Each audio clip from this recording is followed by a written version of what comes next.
Welcome, everybody, to the Jim Master Show Live Entertainment Lifestyle Celebrity Talk Show series. We're so excited because we're going to be celebrating somebody quite iconic who is celebrating his 98th birthday, and we're so excited about that. That, of course, is the one and only Dick Van Dyke. The guests you've seen in the past, some of your favorites, are joining us here in celebration of Dick Van Dyke, and we're very honored that they popped on. We put this together very, very quickly. Of course, Dick Van Dyke's award-winning career has spanned 7 decades in film and television and stage. He began his career as an entertainment professional on radio and television and in nightclubs. On the Broadway stage, 1961, he starred in the original productions of Bye Bye Birdie alongside Chita Rivera. And of course, Ann-Margret in there as well. He earned himself a nice Tony Award for Best Actor in Musical. Carl Reiner then cast him as Rob Petrie on the CBS television sitcom The Dick Van Dyke Show from 61 to 66, which made him a household name. And of course, he went on to star in the motion picture musicals of Bye Bye Birdie, Mary Poppins, Chitty Chitty Bang Bang, and the comedy drama The Comic. He made guest appearances on multiple television programs, Columbo, The Cal Burnett Show, starred in the new Dick Van Dyke Show, of course, Diagnosis Murder with his son Barry, and Murder 101. He also made appearances in the motion pictures Dick Tracy, Curious George, Night at the Museum, Night at the Museum's Secret of the Tomb, and Mary Poppins Returns in 2018. He's the recipient of 5 Primetime Emmys, a Golden Globe, Tony Award, Grammy Award. He was inducted in the Television Hall of Fame in 1995. He received the Screen Actors Guild highest honor, the SAG Lifetime Achievement Award in 2013, star on the Hollywood Walk of Fame, and that's, of course, on Hollywood Boulevard. He's been recognized as a Disney legend, and in 2021, he was honored with the Kennedy Center Honors. He was born in 1925, Richard Wayne Van Dyke. And as we mentioned, just yesterday, CBS honored him with his special, Dick Van Dyke, 98 Years of Magic, celebrating his 98th birthday. We're very honored again to have this opportunity to celebrate this icon, and some of your favorites are going to be with us. Of course, Larry Mathews, yes, either then and now with Dick Van Dyke, and of course, incomparable Mary Tyler Moore. There is Larry as Ritchie Petrie on the left, and there's Larry is Larry on the right. Not only is Larry Mathews stopping by, and this is his return visit to the Jim Master Show. And again, we are so honored to have Larry with us. He's a terrific person. He's a great guy, brilliant actor, but he's been involved in a lot of other cool things he's going to be telling us about. We also have a great friend of Dick Van Dyke and all of us here, and a great celebrator of everything Dick Van Dyke and the Dick Van Dyke Show. David Van Dusen is here. Now, we picked this particular photo because it's such a great representation of friendship. And of course, you see the walnut in his hand, in Dick's hand. And of course, David produced that fabulous documentary celebrating the 60th anniversary of the Dick Van Dyke Show. And guess who else is with us? Well, I mentioned Larry Mathews, right? Larry Mathews also had a wonderful friendship with the incomparable singer and dancer and producer and actress Rose Marie. And we are very, very honored, and we're very, very excited to have a return guest who is joining us here on the show. And that is Rose Marie's wonderful daughter, Georgiana Noopy, of course, joining us here. She's going to share some fabulous memories, also talk about Rose Marie. And if you missed the episode where she was a special guest, where we celebrated Rose Marie's 100th and the release of a new CD, we'll refresh your memory on that coming up. Some amazing guests coming up. And then somebody else is going to be joining us a little bit later on the broadcast. He's dropping off friends in New York City at LaGuardia Airport right now, which is, we wish him a lot of luck. That's Doug Denoff, who, of course, is a great friend of mine personally, but also of our show. He's been here on numerous occasions. And his dad, Sam, head writer on the Dick Van Dyke Show. So we're going to be talking about, yes, the Dick Van Dyke Show. We're also going to be talking about some of the other incredible things that Dick Van Dyke has been a part of in his continuing life as we celebrate one of my favorites in entertainment and television. You know, I've talked about Dick Van Dyke a lot.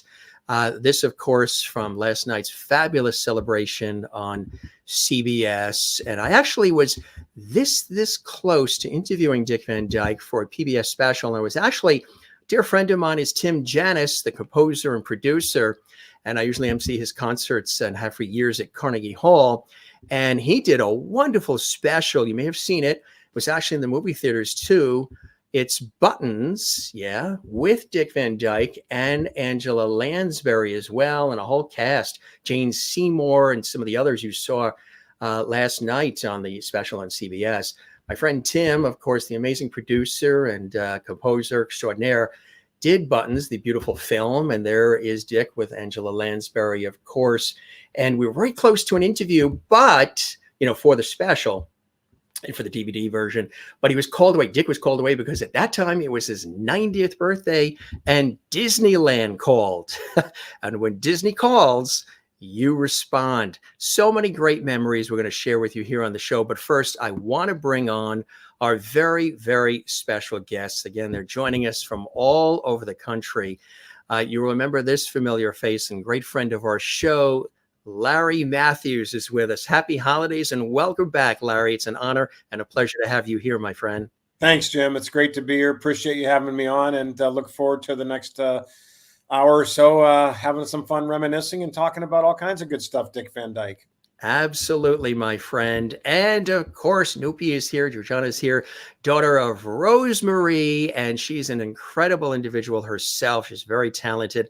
Noopy, welcome to the show once again. It's a pleasure to have you here, and happy holidays. Thank you, Jim. I'm glad to be here and glad to be back. So absolutely, and for such a great reason, right? Right. Well, celebrating Dick Van Dyke. It's amazing. Dick Van Dyke. It's incredible. 98 years. God bless him. And David Van Dusen, who celebrates everything, the Dick Van Dyke Show, and so much more. He's a wonderful editor and writer and producer. He has returned for another visit. I believe this is his trifecta, his third visit here on the Jim Master Show Live. David, happy holidays and welcome back to the Jim Master Show. It's great to be back with you and my friends around the screen here today. So it's a pleasure having you here, David, and thanks for popping on as we celebrate this iconic legend. I will start with you, Larry. As we celebrate 98 years of your dear friend and colleague, Dick Van Dyke, what are some memories and things that are going through your mind this week that you've been thinking about as the world celebrates this beloved icon? Well, I mean, they go on and on and on. Where do you start? Basically, there is nobody, I think, that's achieved his level of accomplishments, entertainment, everything that you could imagine in terms of his career. And the fact that I was a small but yet big part of it in a wonderful beginning, where he kind of, where everything kind of took off after the Dick Van Dyke Show, is just really special to me, and I'm very honored and blessed to be a part of that. And Dick is a legend, and he will continue to be a legend long after you and I and everybody else here is gone. And that speaks volumes for what he's done for the world. Absolutely right. For the audience who's not familiar, there you are, good-looking kid with a lot with a lot of talent. Thank you. Isn't that a cutie? Look at that. That's a cutie. There he is on the Dick Van Dyke Show. For the audience who might not have seen the conversation we had when we were on with Dave and we were celebrating the Dick Van Dyke Show, how did it come about for you where you got the opportunity to be on that iconic series, Larry? Oh, the classic right place at the right time, which is wonderful, and it was great. But as a child, I would always be one of seven. We've talked about that, kids. Sicilian, Italian, Catholic. Noopy's can relate to that.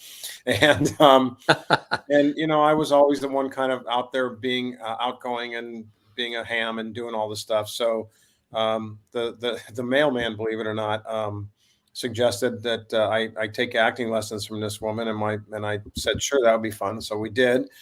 So they would have showcases where they would hold for the agents. The agents came on and decided to represent me, and then sent me on the interview with Carl Reiner. And it came down to me and another kid, and Carl kind of wanted somebody that had would really have never done anything that they could just kind of let become Ritchie or help become Ritchie, as it were. And he picked me, and I'm just, like I said, it was just a great a twist of fate, and there we are. It's extraordinary, really is. And Noopy, of course, your mom having such a wonderful relationship with Dick Van Dyke as well, and of course the Dick Van Dyke Show. But your mom, such an iconic performer, well before the days of the Dick Van Dyke. There was a story I think you shared when you were with us as we celebrated your mom's 100th and her fabulous CD release and so much more a couple of months back in the summertime. When she first heard about him, she had said something to the effect of, "What's a Dick Van Dyke?" Right? That's true. That's very true. Yeah, they had called her to do this show, and she went in, and they said, the star's going to be Dick Van Dyke. She said, "What's a Dick Van Dyke?" Because, she just wasn't up on Broadway, I guess, or whatever. But no, she was actually the first one cast, and she was the one that said, "Who've you got for the second writer?" And they said, "Well, we don't have anybody yet." Carl had actually had someone else in mind, I later found out. But then when she mentioned Maury, Carl, in his brilliance, thought, well, this is a great idea, because Maury was always known as the human joke machine. Yeah. So Carl thought, something, if I can't come up with a joke, I know where to go. Mm-hmm. So I remember my mother coming home, getting on the phone, because Maury was living in Yonkers at the time. And she said, "Maury, you got to get out here. You got to get out here right now." And that's how Maury Amsterdam was cast. So she was the first, and then Maury was actually the second. That's right. That's what I had heard, which is absolutely amazing. And really, yeah, what's a Dick Van Dyke? And we all learned, of course, first, of course, he started with Bye Bye Birdie, and that's where Carl Reiner and did Sheldon Leonard also, did Sheldon Leonard discover him sort of when he was doing Bye Bye Birdie? I think both of them did. I think actually both of them were involved in it. Sheldon was the one that had mentioned my mother originally. I found that out later too. And Sheldon was the one that basically told Carl that it's a great show and a great concept, but not for you to play the lead. So that's why they were both kind of searching for the lead together, and they saw Dick. And it's true. Yeah. It's amazing. And David, too, you've had this love for the Dick Van Dyke Show and everything Dick Van Dyke, Mary Tyler Moore, Larry Mathews, Carl Reiner, all of them. When did that begin for you? Tell us about this passion you have for it. Well, it really began. I was born in 1960. Actually, I was born the day after Carl's original Head of the Family pilot aired on July 19th, 1960. So I don't know if that was in the cards or whatever for my future. But I actually probably started to recognize the show when it was in syndicated reruns as a young kid, right? And always enjoyed much of the musical things, right? Rosemarie, Sally singing, Maury playing the cello, the sort of the house parties that they had, and of course Dick and Mary's singing and dancing, right? And as well as Dick's physical comedy, right? I think unparalleled by anyone, right? So as we celebrate his 98th, what I think, and there was I don't know that it appeared in the special, but there was certainly a clip leading up to the special, right? Is the most proud thing of Dick's career was truly the Dick Van Dyke Show, right? Every day, he said, was like otters at play on the set, and the chemistry and the camaraderie of those folks involved became, like a true family. And, Noopy and Larry, I'm sure can share stories of all that, but those relationships endured for years and years after the show, right? But in the body of work, obviously I'm a little biased, but I enjoyed the other things that Dick did, but to me, the Dick Van Dyke Show to me was the pinnacle, of Dick and the rest of the cast involved with the show. So. Absolutely. It was a groundbreaking show. You heard some of that mentioned last night, too, on many different levels with the content and just the way the show was actually shot and done. And there was a lot of firsts with that show, right, Larry? Oh, yeah, a lot. And that's really attributed to Carl Reiner, honestly. And, of course, the other writers, Bill and Sam and the people who were brought in. Gary Marshall is, people don't realize Gary Marshall wrote a lot of the episodes of the Dick Van Dyke Show. But all of them were very progressive, very forward-thinking people, and they wanted to put that into a show and put that out to the public. And I mean, we got a lot of flack for some of the shows we did. I mean, Carl did. I didn't, but Carl did. And he had to fight the network, and Sheldon and him fought the network on a lot of them, and they won the battles, and thank God they did, because it did make a difference, I think, in the way society is and how, they presented different, issues of the day. And even though Carl made a point never to do current topics or do politics or do anything that would be date the show, because he wanted to be timeless, the subjects they did tackle that were firsts were universal and will last forever in terms of what they say on what our society is. That's right. Exactly. Noopy, you agree with that? Groundbreaking on many levels, right? Absolutely. I mean, the sitcoms in the past, Lucy had entertainment because of that, but coming up, really not that many shows had the musical numbers and had that stuff because, my mother always said, you've got us, utilize us and use us. And so many people, the Dick Van Dyke Show was only 5 years, but, it could have gone on, but, Carl thought it had to end, and Dick had other things that he wanted to do. And one of the things was it was never done in color. So it was discussed, I think my mother said at one point, she said, we haven't done any shows in color. And, but everybody wanted to go their separate ways for whatever reason, because the show was only 5 years. When you think of the shows now that go on for century, Friends, Cheers, shows like that just go on forever, it seems.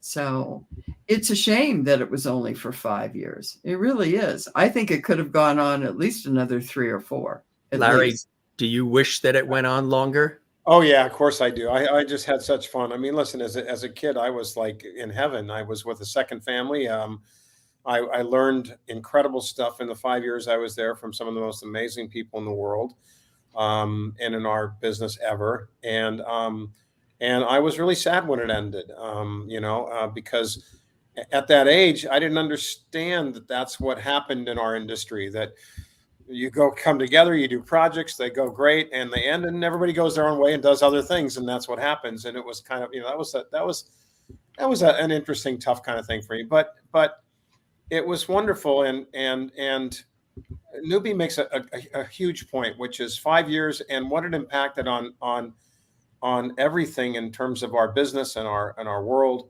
is amazing in just 5 years. And for the color thing, they actually came to us, to Carl, and in the last season, and said, hey, we can do your last, we can do season 5, it was, in color. And Carl said no.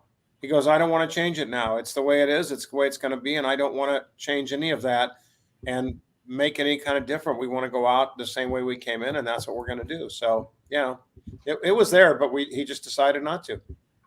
Yeah, I think that was good, really, to be honest. Yeah, and what I like, a Hollywood writer friend of mine, that 5 years, right? But it was a different year back then, right? Because back then it was 32, 33, 34 episodes, right? So Yeah, it true. was 5 years, but really compared to shows of today, it was really more like 7 or 8, given the number of shows, as well as the length of the show, right? Because it was probably 26 minutes, right, Larry? Yeah. Yeah. They didn't have that. It was very different now. I mean, I worked in post-production and production basically all my career, and to watch, the not restrictions, but the rules that the network have. I mean, nowadays I think a half-hour sitcom is like 19 minutes or 20 minutes or something on a half-hour show, because that's what they do. So, and keep in mind that we had sponsors too. Back in those days, there were sponsors that did the shows, and that's one of the reasons we actually continued on the air after the first season when CBS didn't renew us, is because Sheldon Leonard saved the show along with Procter and Gamble. And Sheldon, went to Procter and Gamble and said, "Look, were you guys willing to stick with us?" And they said, "Yes, we are." And then Sheldon went back to New York and went to Paley, who was the head of CBS Network, and said, "Look, this is a great show. You need to stick with it." They agreed to put it on for reruns. Procter and Gamble agreed to go ahead and sponsor it. And it took off over the summer, with the reruns, and that's why we ended up with another 4 years. That's quite amazing, huh? Noopy, your mother, in terms of her relationship with Dick Van Dyke, they stayed connected and they stayed friends. And you could see what I loved is the mutual fondness and affection and respect that they had for one another. And you just felt that with that particular series, that everybody was, their sleeves were rolled up. Everybody wanted everything to work out well, and they worked so hard. But even post the show, the continuation of a wonderful friendship, from your perspective, obviously, you're not a mind reader, but your mother's feelings about Dick Van Dyke. Any special memories or moments about the relationship between them? Well, she loved Dick, and Dick, I became friends with his daughter because both of us got into horses. I was over at his place a lot, and we were family friends at that point. And she loved Dick. One of the things that she used to say about Dick was, she said, he can do anything. Yeah. Like somebody would say, "Gee, it'd be great if you could juggle here." And Dick would say, I can do that. The whole scene, it was a very quick scene on the special last night, but they all knew how to do that thing with the ball and the paddle. Yeah. My mother could do that. Dick could do that. My mother could work a yo-yo better than anybody because of being in vaudeville. Yes. So when the craze of yo-yos came out, and she got me a yo-yo, and I went, "Oh, this is great." And she said, "Here, let me have it." She starts to do all this stuff. Yeah.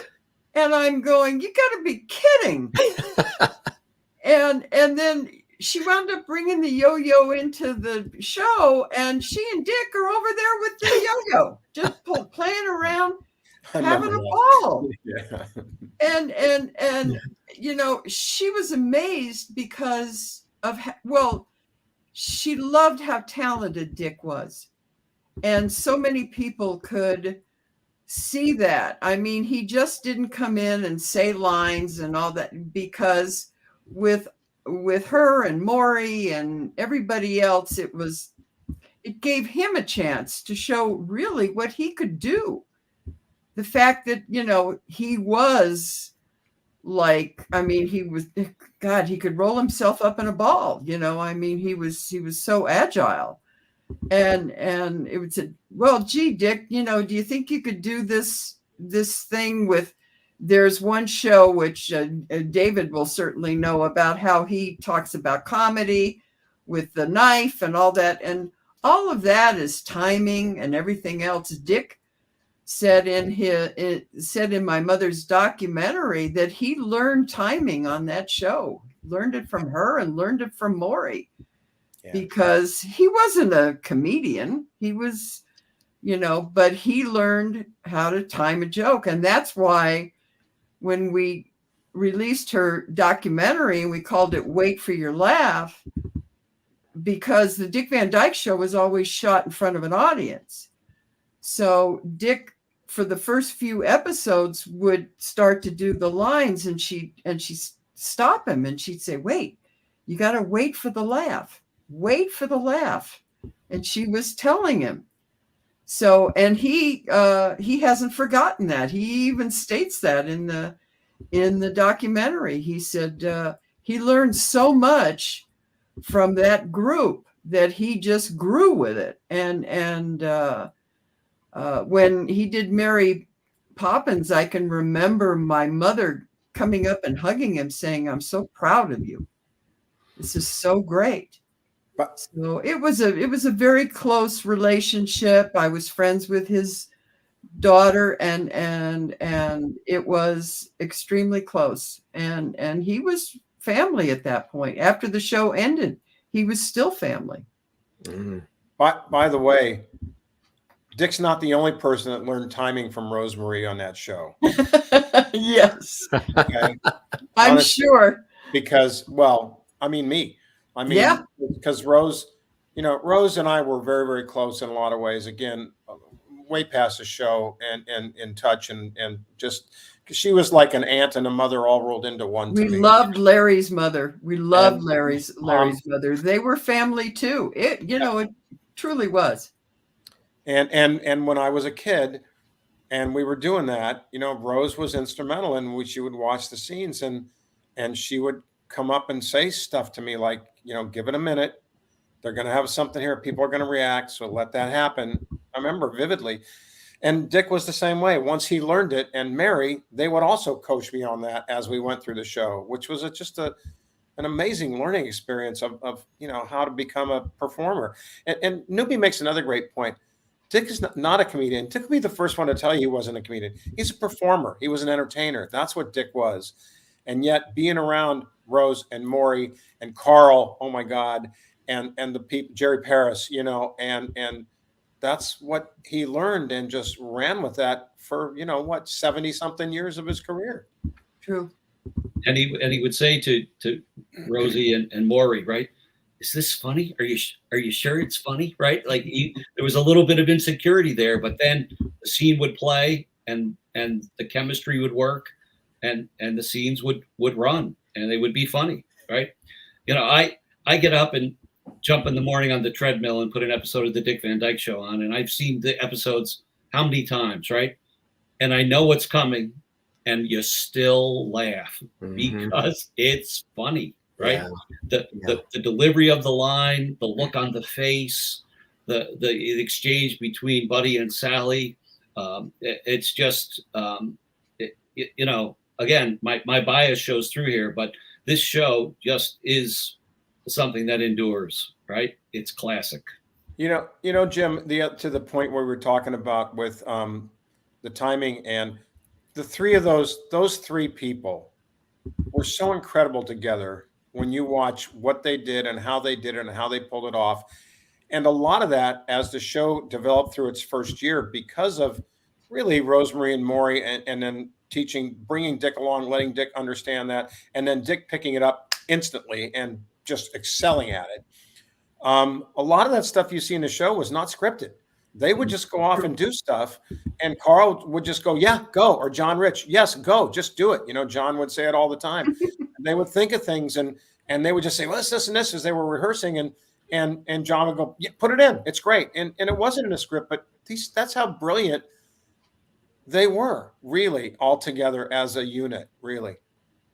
Which is amazing. There was a as affable and approachable and appealing the show was, there was a hint of sophistication in it, and just the way it was written and the way it was shot and the freshness of it. It's really amazing how you can watch that show today and it still has a freshness to it, which isn't something that a lot of things in life, especially television, can necessarily capture at the time and keep going.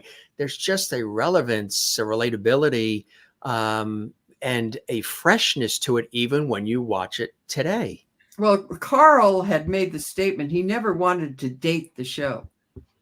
The show is never dated. So that you can look at it and say, oh, that's, that was 1963 when that happened, or that was 1964 when that happened. It's never dated. So you have no idea what year it is. And that was one of the things that he absolutely specified. He never wanted the show to be quote unquote dated. And also the writers, a lot, if not most of the scripts were based on real experiences from the writers and the people who did the show. And Carl, they would come together after our hiatus break, and they would sit down, and Doug will tell you this later, and of course with Sam and Bill, but everybody involved. And Carl would say, well, what happened to you guys over the summer? What happened to you guys over the summer? Anything, and that's how they would come up with a lot of stories. So they were real, which is also a huge reason it still endures through the decades, really. Yeah, which is quite amazing. And there we got a great shot. Sam Denoff, Doug's dad, and the team there putting it together. And there's Sam and Doug.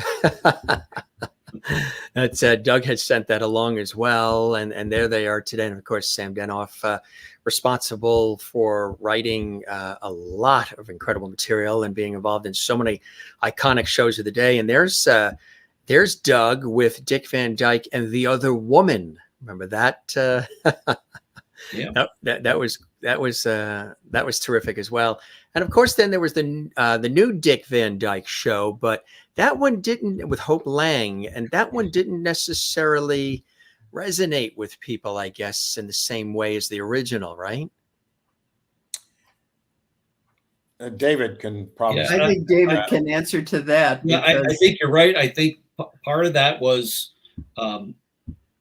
we were so entrenched with what had been with Dick and Mary, Rob and Laura, right? So believable, yeah. And I think, people just were having a hard time adjusting. And Mary had started her own show, right, at that point. Right. So I think, Carl was involved initially at the outset, and the initial, shooting was done in Arizona. Carl was traveling back and forth, and I think there were some challenges there. But I just think in terms of the ensemble there, not that anybody were necessarily bad actors, but I think, back to the Van Dyke cast and ensemble, they were a well-oiled machine. They, Carl wrote to those characters, and they were pretty much in many ways playing themselves, right? And that was part of the reality. And my take on why it endures is that it wasn't, there were not, Bill Persky would say with you, there were not a lot of jokes in the Van Dyke Show, right? What was funny were the situations and the reactions to the situations. And as a viewer, you can relate to, being a father, whether you're going to go to your kid's school or not, right? You can relate to maybe your kid saying a bad word. You can relate to something between your spouse, whether it's opening your mail or whatever it might be, right?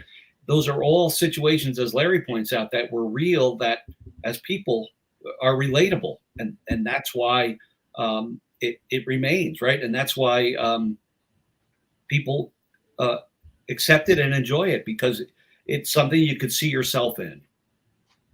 Yes, absolutely. I think that it appealed to, and still does, a lot of different generations too. Kids watch it, they enjoy it. Adults watch it, they enjoy it. All different cultures, all different backgrounds, and it's still going strong today, which is quite extraordinary. And it was filmed at the Desilu Studios, right? Yes. Yeah. And Lucille Ball would pop in and sort of watch and enjoy a little of it as it was happening. Yeah, and people would leave. People would run when Lucy came. I mean, Lucy was wonderful, but Lucy was a hard woman, and there's a reason she was successful, and there's a reason she was built an empire and really made such an impact on our industry. She was tough, and she'd come to the set and be, well, oh, I got to go now. I'll see you later. Noopy will tell you, everybody kind of scrambled sometimes when Lucy would show up. It was kind of funny, but she was always sweet to us. So what can I tell you? He did Van Dyke and Company as well, and I know he had Lucy on and other stars at that time on the show as well. And of course, he had a wonderful friendship with Carol Burnett, right? Yeah, I thought if you watch the show last night, and I have mixed feelings about the show last night, and on different. I actually thought you and a few other people would be on that show. It was a little disappointing to me that they weren't. I mean, why was Barry Van Dyke not? His son Barry, yeah, right. Who was on Diagnosis Murder with him, But that being said, it was a wonderful, Dick loved it, and that's really all that counted. And there were some wonderful moments. And if you watched Carol Burnett's segment there where she did her thing about Dick, that was really, really wonderful, and kind of, again, speaks volumes into how the man Dick was and how great he was. Her and the Julie Andrews tribute, I think, was really wonderful as well. There was a couple of really wonderful moments in it. The singing, the songs were kind of weird to me. It's just like the people that performed them were like, I don't know why, but okay, they were there, and that's okay, for whatever reason. But I think that particularly those two tributes from Carol and Julie were absolutely spectacular and well-deserved. If you were on that special, and again, we were looking for you, and they pointed that camera to you, and you're sitting on that couch next to beloved Dick Van Dyke, your dear friend, what would you have said? What would you have wanted to share that others who were watching around the world were hoping you would say, or that you would express with your friendship with Dick Van Dyke? Well, first and foremost, would have thanked him for literally being the influence on my life he was, and for having the opportunity to learn and be around him in those years, in my formative years as a child, and how lucky and fortunate and blessed I was to be able to be picked as a part of that and be able to work with him over the years, and congratulate him on an unbelievable body of work that I don't think will ever be duplicated really in our time. Honestly, when you look at his whole A to Z body of work, I just don't see anybody else really doing that in their lifetime. And that's what I would have loved to told him. And of course, happy birthday. And again, most importantly, just a huge thank you for being a part of my life and helping me grow into, the person that I hopefully would become and have become. So let me just say, I'm going to put you on the spot here. So Larry was there, Jim, in the audience, right? Right. And there was you were. I didn't know that. I didn't see him. Yeah, I didn't see you at Him, all. I looked for Barry and a few other people. Yeah, I looked for family was what I was looking for. Yeah. So as a fan, I had hoped that Larry would chime in, but I want you to share the story. So they recreated the costumes from the Christmas show that Dick and Mary wore, those big sort of hoop Santa songs, right? And Larry was there sort of waiting to see what song they were going to sing, and out of their mouths comes "Have Yourself a Merry Little Christmas," which was, of course, not the song. Not the song. Yeah, so Larry, I thought they did in those costumes. So tell the story there. So it was interesting, and Noopy, you probably didn't see me because I was wearing this hat, and I was toward the background. I never saw you. I was looking for you. You had binoculars on, Noopy, looking for him like me, didn't you? Yeah. Well, like maybe 2 seconds of Barry, I think, was one at the most. It was a little strange from that. Barry there? Was he in the audience? Barry was there, but it was very fast. He was there? Who was in the audience, like yourself, Larry, and Barry, who we would have hoped or expected in the audience that we are now learning was in the audience? Yourself, Barry, any other folks? Yeah, I was sitting with Karen Dotris, who played Jane Banks on Mary Poppins. We were at the same table together. So she was there, and she's a wonderful, wonderful person. Barry, of course, was there. Carrie Beth was there, his other daughter. See, I was looking for her. And the grandkids.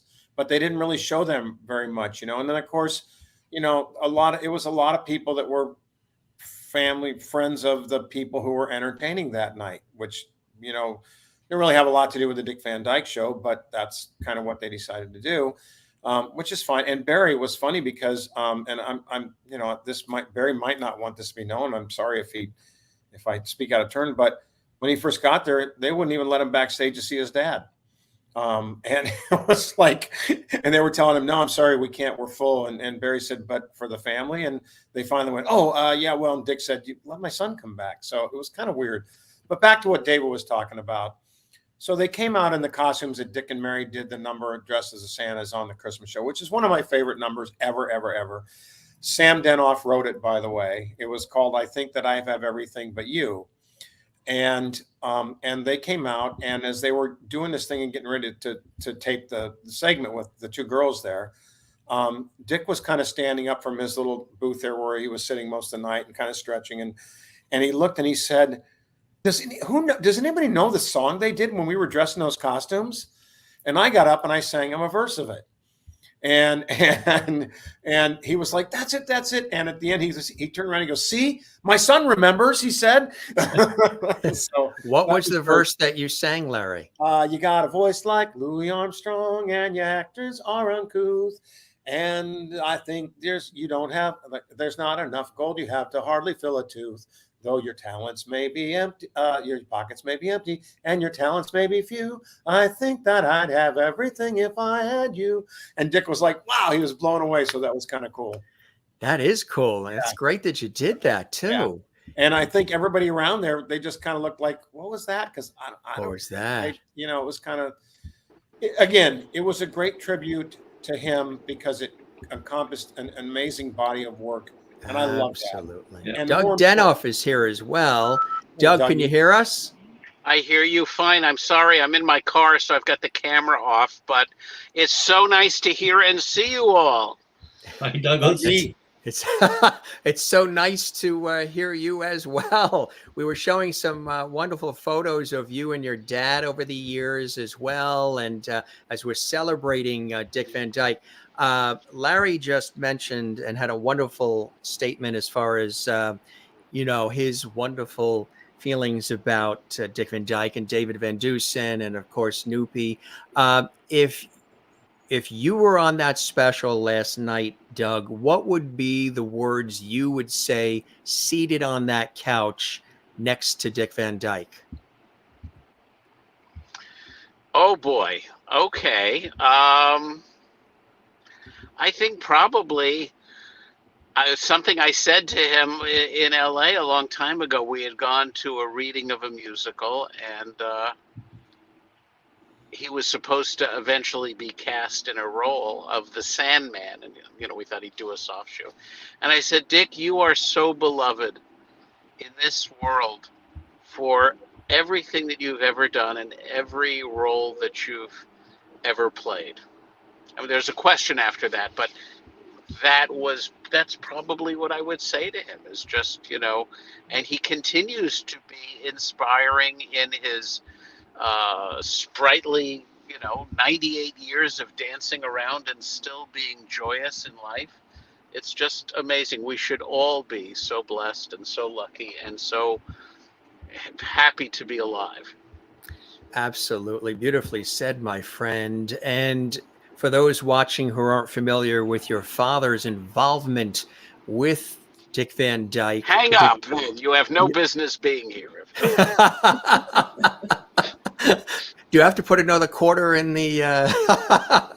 You're not a good student of the Dick Van Dyke Show if you don't know all the writers, all That's the amazing writers. Exactly. Gary Marshall, Rube Middleman, Jerry Belson, Persky and Denoff, of course. Yeah, we're showing actually a photo that you had sent when you were a guest on the show, and it's your dad and everybody, Dick, Mary, Carl, the whole bit, all around the table as they're writing and going over the scripts, which was really something, huh?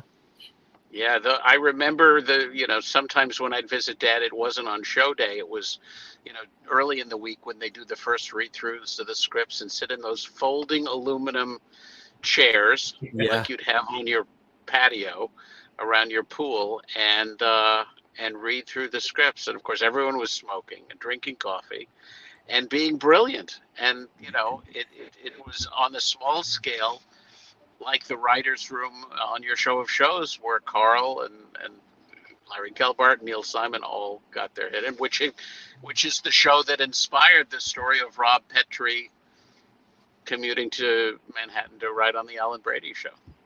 We're showing a picture right now of your dad on the far right, Dick Van Dyke, Mary Tyler Moore, Carl Reiner, and Bill, and they're all holding the Emmy Awards, which of course was something quite special, wasn't it? Oh, Yeah. and they're all so young. They're like Right? 32 years old. It's Yes. fabulous. Absolutely. Now, your dad, which we mentioned on the conversation when you were with us, tell us, just for the new viewers who may be watching around the world, some of the other shows that your dad was involved in, and it's an incredible list. Well, yeah, he and Bill Persky met in New York writing on a radio station, WNEW, which had a disc jockey named William B. Williams. William B. Williams. Willie B. is the man who nicknamed Frank Sinatra the chairman of the board. It's the Make-Believe Ballroom. Make-Believe Ballroom, which came from earlier in the 30s, and then Willie B. took it over, and then Jonathan Schwartz. And so Dad and Billy were hired as writers for jingles and, you know, patter between songs. And their friend Bill Dana, who was a comedy writer who had the character Jose Jimenez that some of you may remember from the Ed Sullivan Show, he had gone out to LA to be the head writer on the Steve Allen Show. And he convinced Steve, as Steve always did, to hire some new talent. And he hired Dad and Billy, and we moved to California. So they started out writing, you know, spec scripts. I think they might have written a McHale's Navy or two, or a Joey Bishop show. And then they were hired to do, I may get the chronology wrong here, because I think they were trying very hard to write for the Dick Van Dyke Show, and finally wrote a spec script that the fans of the show all know became one of the most beloved episodes, called That's My Boy. That's my boy. Mm-hmm. And that was a spec script. You know, they wrote it hoping that it was just be good enough that Carl would hire them. And, well, it kind of worked out after that. So then, you know, after the Van Dyke Show, they were asked by Marlo Tom, Danny was one of the producers of Dick Van Dyke Show, to help her girl with her creation, not theirs. It was her idea, but she needed experienced producers, ABC said. So she said, well, I think I can get Bill Persky and Sam Den on. Yeah. And so they agreed to do that, and brought on Danny Arnold and Lou Gallo and some other people. And the sitcoms after that were less successful, but interesting, fun things. They did a series called On Our Own, filmed in New York.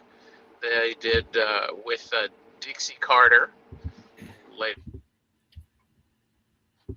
did a series called The Funny Side, which is a variety show with Gene Kelly hosting 5 couples from different walks of life in America.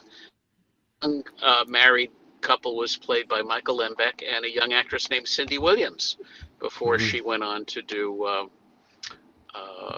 Laverne and Shirley. And before that, actually, right after the Van Dyke Show, they also did a series called Good Morning World, which was based on their experiences writing for William B. Williams. And as the young girlfriend of Ronnie Shell, they hired an unknown actress named Goldie Hawn.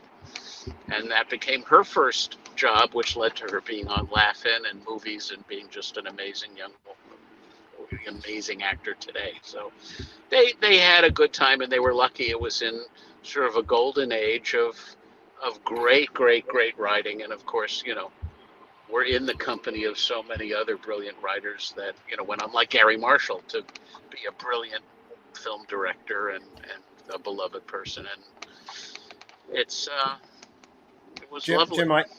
Jim, I have to tell you something, because we were talking earlier, Doug, before you came in, about the groundbreaking episodes that the Dick Van Dyke Show did in terms of social issues, and That's My Boy, which is a script that he was talking about, which was a spec script that Bill and Sam wrote, was the most groundbreaking script we ever did on the Dick Van Dyke Show.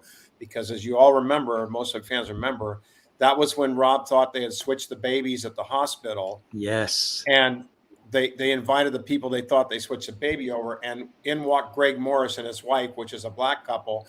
And to this day, it still is the longest live audience laugh in the history of television to this day still. They had to stop down, reset the show, cut it, and go back on with this thing because the audience just went crazy. And that was the script that Doug was talking about that Sam and Bill wrote. Yeah. And That's incredible. and I ended up later going to high school with Greg Morris's son Philip, who played the crazy lawyer on Seinfeld in later years, Kramer's crazy lawyer. Yeah, and everybody, we just lost Norman Lear, another great icon and visionary, and the social issues that he dealt with. 6 years later with All in the Family, Van Dyke Show still dealt with them even sooner, and in a way that is equally still timeless. Did you talk about why these episodes are still timeless today? Tell us why you think they are, Doug. Because Carl Reiner had certain visions and guidelines for all the writers, and he said, first of all, don't write anything too political or in the moment or dealing with current events, because 5 years from now, no one will remember or care about the position you took on that. Write what happens at home. Family life is silly and funny and genuinely funny, crazy enough. So there are almost no jokes in the Dick Van Dyke Show. Even when Buddy and Sally go at each other, or when Buddy goes after Mel, it's the kind of organic humor that feels so natural, and so it doesn't go out of date. They also made sure that nobody ever had Ritchie say anything that a 50-year-old person would say, thinking, isn't that cute and precocious? Because it's not. It's fake. It's forced. And so I think that's the main reason why over 60 years later, people are still adoring this show. Now, I have a question. Variety just posted the 100 greatest TV shows of all time. And I tried to scroll through it several times on Facebook, and it kept jumping to ads. I Love Lucy was number one, which is why I saw it, because Lucy Arnaz is a dear friend because she worked with Dad. And I Love Lucy is deservedly number one. Does anybody know the list and see where the Dick Van Dyke Show showed up in that list? I don't know that yet, no. It's pretty surprising. I don't think it was in the top 10, which to me is a shanda, as some people would say. It's a sin that, it's right up there with All in the Family and Maude and MASH in terms of just timeless, brilliant writing and great acting by unbelievably talented, nice people, including you, Larry. Gee, thanks, Doug. You made my day, buddy. That's good. When did Larry? When did you and Doug first meet? On the set, we met when Doug was a kid. When we were doing a show, and Doug would come visit Sam, and I must tell you that we were talking about the special family and what we had going. Noopy was talking about that, and we were discussing that before he came on, Doug. But I also had a very special relationship with Doug's dad. Sam was like kind of an uncle / kind of father in a lot of ways too, because he was always so wonderful. He would always just take time to talk to me, to help me, to give me a little direction on stuff, especially, what he had written or when he was involved. And over the years, as time went on, every time I saw Sam, it was always a kiss on the head and a hug, and he just was such a genuine, wonderful, wonderful person. And I just, I'm so lucky to have been a part of that as well. And what a great guy. I mean, really, what a wonderful, wonderful man. Thank you. You're lucky you didn't have to turn in homework for him. You're right. You're right. It's a whole other dynamic. I'm sure of it, man. I hear you, Doug. Jim, if I could take us back to the special just for 1 minute. We were talking about Dick's family or whoever who were there. So there was a shot during the show with Dick and his wife Arlene in the booth, surrounded by young children, right? Yeah. And one older young man. So Noopy, that was Dick's great grandchildren, right? And Ryan, Stacy's son. Right. Ah, okay. So the little ones were Carrie's grandchildren. Right. And I know those kids were all dressed up in their finest to go and see great grandpa's I show. kept trying to think of who they were. You're right. Yes. So that in an exchange with Kevin, Carrie's husband, late last night, he said that was sort of an all impromptu thing. That wasn't really planned, but it just sort of occurred organically. But that to me was quite a sight to see Dick with the great grandchildren. Yes, it was. Around. Yeah. Yes, it was. Yeah. Doug, we were talking, Larry was mentioning some of the comments that were said by folks like Julie Andrews and Carol Burnett last night, which was really quite beautiful and touching. And we were all watching it here, and we were sort of on the edge of the seat saying, gee, we hope we hear from Julie Andrews. We hope we hear from Carol Burnett. We were hoping we heard, from Larry and others as well. But to see Julie and Carol say what they said, that was quite special, wasn't it, Doug? Mm-hmm. Amazing. And I see Julie a lot out in Sag Harbor. She lives out there, and she's like Dick, just ageless and adorable. And just, they were so special with each other. I just have to interject. Yes. The reason I gave the thumbs up, and Doug knows, Sag Harbor is where my father was born. That's right. Oh, I didn't know that. Yeah. So yeah. A Long Island kid like me. Yep. Yeah. And my cousin Vinny, of course I have a cousin named Vinny. They still live out there because every Italian has a cousin named Vinny, right? Either Vinny or Frank, one of the others. Exactly right. Anyway, I'm sorry, Doug. I digress. Go ahead, Jim. No, I didn't know you were from this. Tell me where the house is. I'll go by and take a picture. Madison. It's on Madison. And the original house he was born in was on Oakland, right off the main street coming out of Sag Harbor. You go to Oakland Avenue. It was right there, and my grandfather built it back in the 1800s. Wow. Yeah. Talking about stopping by people's houses, there was a comment from one of our viewers that I do want to bring up in reference to Rosemary, which I thought was quite beautiful. And maybe we'll sprinkle some comments in from our viewers watching live. Terry Smith writes, one of my favorite facts was after Rosie's husband passed away, Dick used to stop by her house to check on her. That's a true friend. Tell us about that, Noopy. Well, actually, Dick and Marge, when they heard about it, they were there that night. I can actually remember that, and it was a very bad time, and everybody was worried about my mother because she really, her first thought was she didn't think she could go on with the show. And she didn't think, she said, how can I be funny? And John Rich came over one night and sat with her literally all night long. And because when I went to bed and I got up in the morning, they were still at the table. Yeah. And he had talked her into coming back. And I think she realized that it would be the best thing, but it was a very tough time that we had to go through at that time.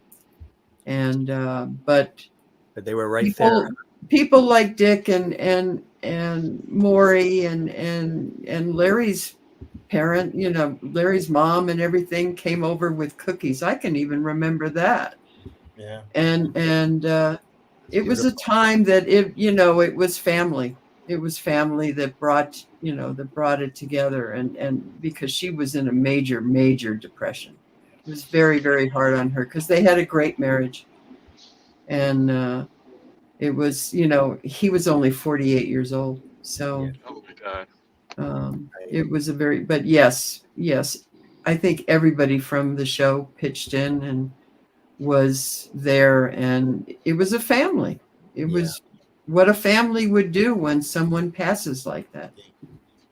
It's Which true. is beautiful that everybody sort of rolled up their sleeves and in love and support.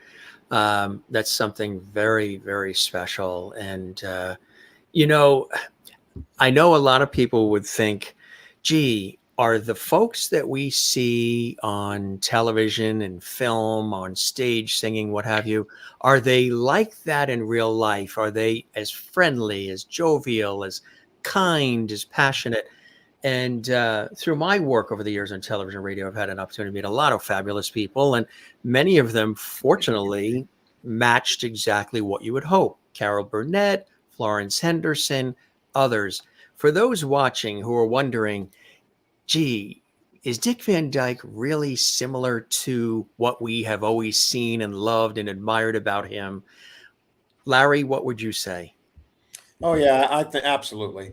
Yeah, Dick is a genuine person, and Dick is one of the most humble people you'll ever meet in your life. I mean, to this day, still doesn't really know how good he really is and was, and what he's done. And I think, every day he's just so humble about that, and yet genuine, and that is Dick. And it always, that's one of the wonderful reasons his career has gone on, and as I said, I don't think we'll ever be matched by anybody in terms of that, because of just the genuine person that Dick is, and how he is just truly giving to everybody in his life whenever he can.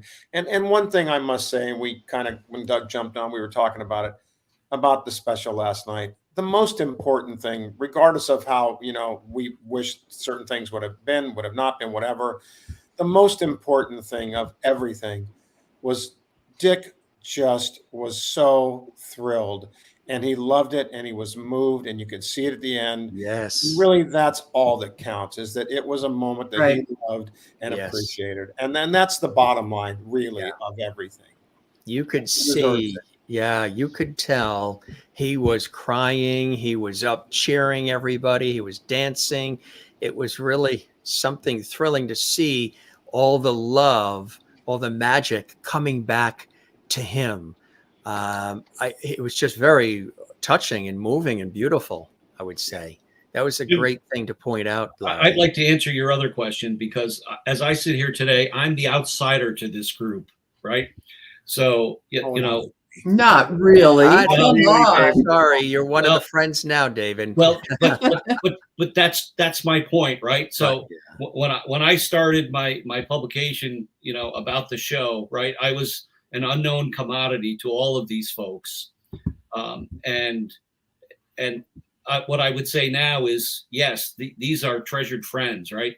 The friendships that I have with Larry and with Noopy, that I had with Rosemarie and with Doug and Sam, and the list goes on, right? Dick, the first time I met Dick was on the set of Diagnosis Murder, and he came over and reached out his hand and he said, I'm Dick Van Dyke. And I wanted to say, yeah, no crap, really, you're Dick Van Dyke, right? let's see ID, right? but in the span of an hour, he said to me and a colleague that was with me, what are you going to do while you're out here? And I said, well, we're going to visit some other folks from the show. We're maybe going to go to Disneyland. And Dick said, well, go on me, right? And I'm like, what do you mean? Well, Disney and we have a little association, so go on me, right? Yeah. Did Dick have to do that? Absolutely not, right? I was this guy from upstate New York who had a passion for the Dick Van Dyke Show, but I think it speaks to the humbleness that Larry referred to, and the generosity.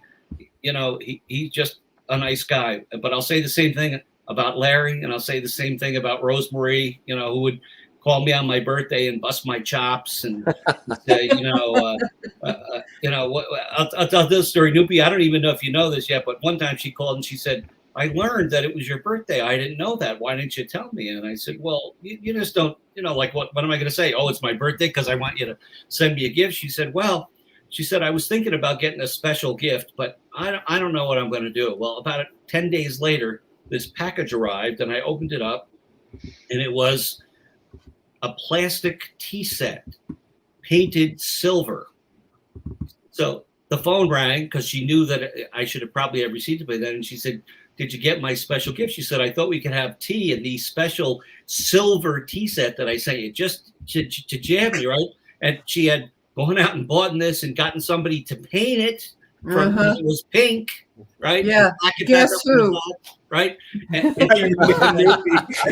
was you did that, Noopy. You did the painting. Guess who? So, but that was the nature of the friendship, the fun, right? The kidding, right? And I would say I did, I was invited by Carl when they did the reunion show back in 2004 to come and, be a fly on the wall if you want, right? And as I looked around the room, there weren't that many outsiders there. It was family and very close friends, right?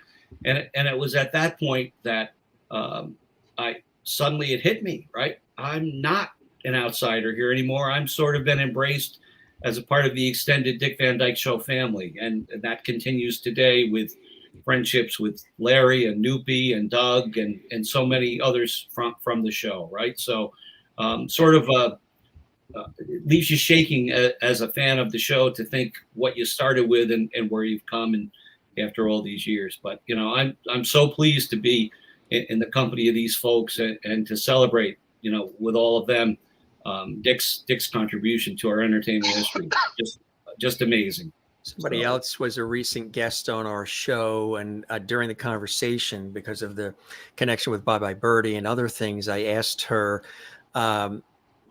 what was, the relationship like, and what was it like working with Dick Van Dyke?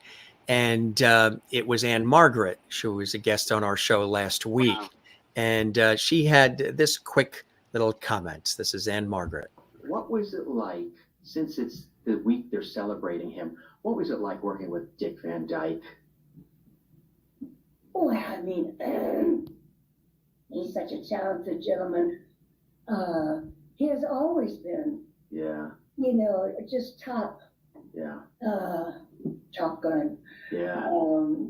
I'm so happy for him. And 98. he's a very healthy man. 98, I tell you, he's dancing and he's exercising. He goes to the gym 3 days a week. It's extraordinary. And that was a wonderful performance in, Bye Bye Birdie. You were extraordinary in that. Some nice words in there from the lovely Ann-Margret. The other thing that I'll share with you, and this is a little selfish, but it's also pride, is during the show last night, they came back from commercial or a clip segment, and Dick's three young guys were singing behind him in the booth, right? Singing the Dick Van Dyke Show theme, which Maury wrote the words. And just for clarity, Maury wrote those words way after the show ended. They weren't originally written, right? Back in the day. Maury wrote them after the fact, right? Yes. But what was so heartwarming to me was the arrangement that Dick and his group sang is one that I wrote for him. And it's so heartwarming to hear that and know that given to him 20 some years ago that the guys are still enjoying it and singing it. So do you recall it, David? I'm sorry? Do you recall it? You want to share it? Oh no, I'm not gonna sing it, but I worked with Earl. I got Earl Hagen's permission to write the arrangement for Dick and send it to him. That's and so great. It was after that he formed his group and they started singing it. Among many places, they sang at Rosemarie's Walk of Fame. Yes, that's ceremony. True. And they've sung it, the Hollywood Bowl and on television and other places. But it was nice to hear them singing it again last night. So by the way, Jim and David, that wasn't supposed to be part of the show. That was not part of the show originally. Dick insisted they come up and because they were there and get with him and sing the song, and they taped it. And I'm so glad they use it because he was so happy to have them there and to be able to sing with them. And again, a wonderful thing that Dick was able to get together that was a tribute to him that they actually did use in the special. Yes. That's great. Yeah. And was it Weird Al Yankovic that sang the original theme on stage? Yeah. Yeah. He sang it as a solo, right? Maury's words as a solo. But but he made a little mistake. I won't say it. Yeah. Lost the got set that, of David. Yes, he saw that. did. It lost the set of defrost. Yep. That's it. Yes. That's right. Yeah, iconic song, Maury. I tell you, extraordinary. Rosemary, of course, her contributions as Sally Rodgers and working with Dick. So many people, when they talk about that show, also talk about the importance of having a character like Sally Rodgers on that series and what it meant to women specifically. And I'm sure you've heard that over the years, Noopy. Tell us about the importance of that. Well, it was extremely important because it was the first woman to actually be on an equal level, making the same salary as the guys were and all of that kind of things. And we've always had a tremendous amount of people that have come up that have said, if it wasn't for your mother, I would have never had the guts to try to write, or I never would have had the guts to try to do what I was doing. And these are famous people. The Jane Lynch is one that I can think of off the top of my head. Paula Poundstone. Literally, we were at some function one night and she was outside and had a script of the Dick Van Dyke Show. I don't know how she got it, but anyway, she got it. And she waited to have my mother sign it. And then at the TV Land Awards, Roseanne Barr came up and literally couldn't talk. She was so tongue-tied to try to talk to my mother. She could not talk. And I mean, I saw it. I was there. I was amazed because, you know, Roseanne is pretty loud, and you would think she said, I can't, she couldn't get the words out. She couldn't talk. Yeah. And when you think of that character, she was actually, I mean, all of the other women came later. Marlowe's thing came later. Mary's show came later. All of that came later. She was really the first to be on an equal level with the guys. And recently, because she just happened to get a horse and she trains with a friend of mine, Marta Kaufman also mentioned how important she was to her. And Marta Kaufman started a little show called Friends. And I was taken aback. I mean, I have no idea that some of these people, and they said, you have to know what an influence she was for women to stand up and say, you know what, I can write just as good as you, or I can direct just as good as you. And that's basically, it was a very important thing. And of course, my mother loved that. You know, she absolutely loved to hear that because she was a strong woman. She worked 90 years and never stopped. And so she, you know, it was always gratifying to her to hear that from other women that would come up and say to her, because especially after my father died, she became a single mother. And so she had to support. So Dick Van Dyke Show ended. So she had to continue working.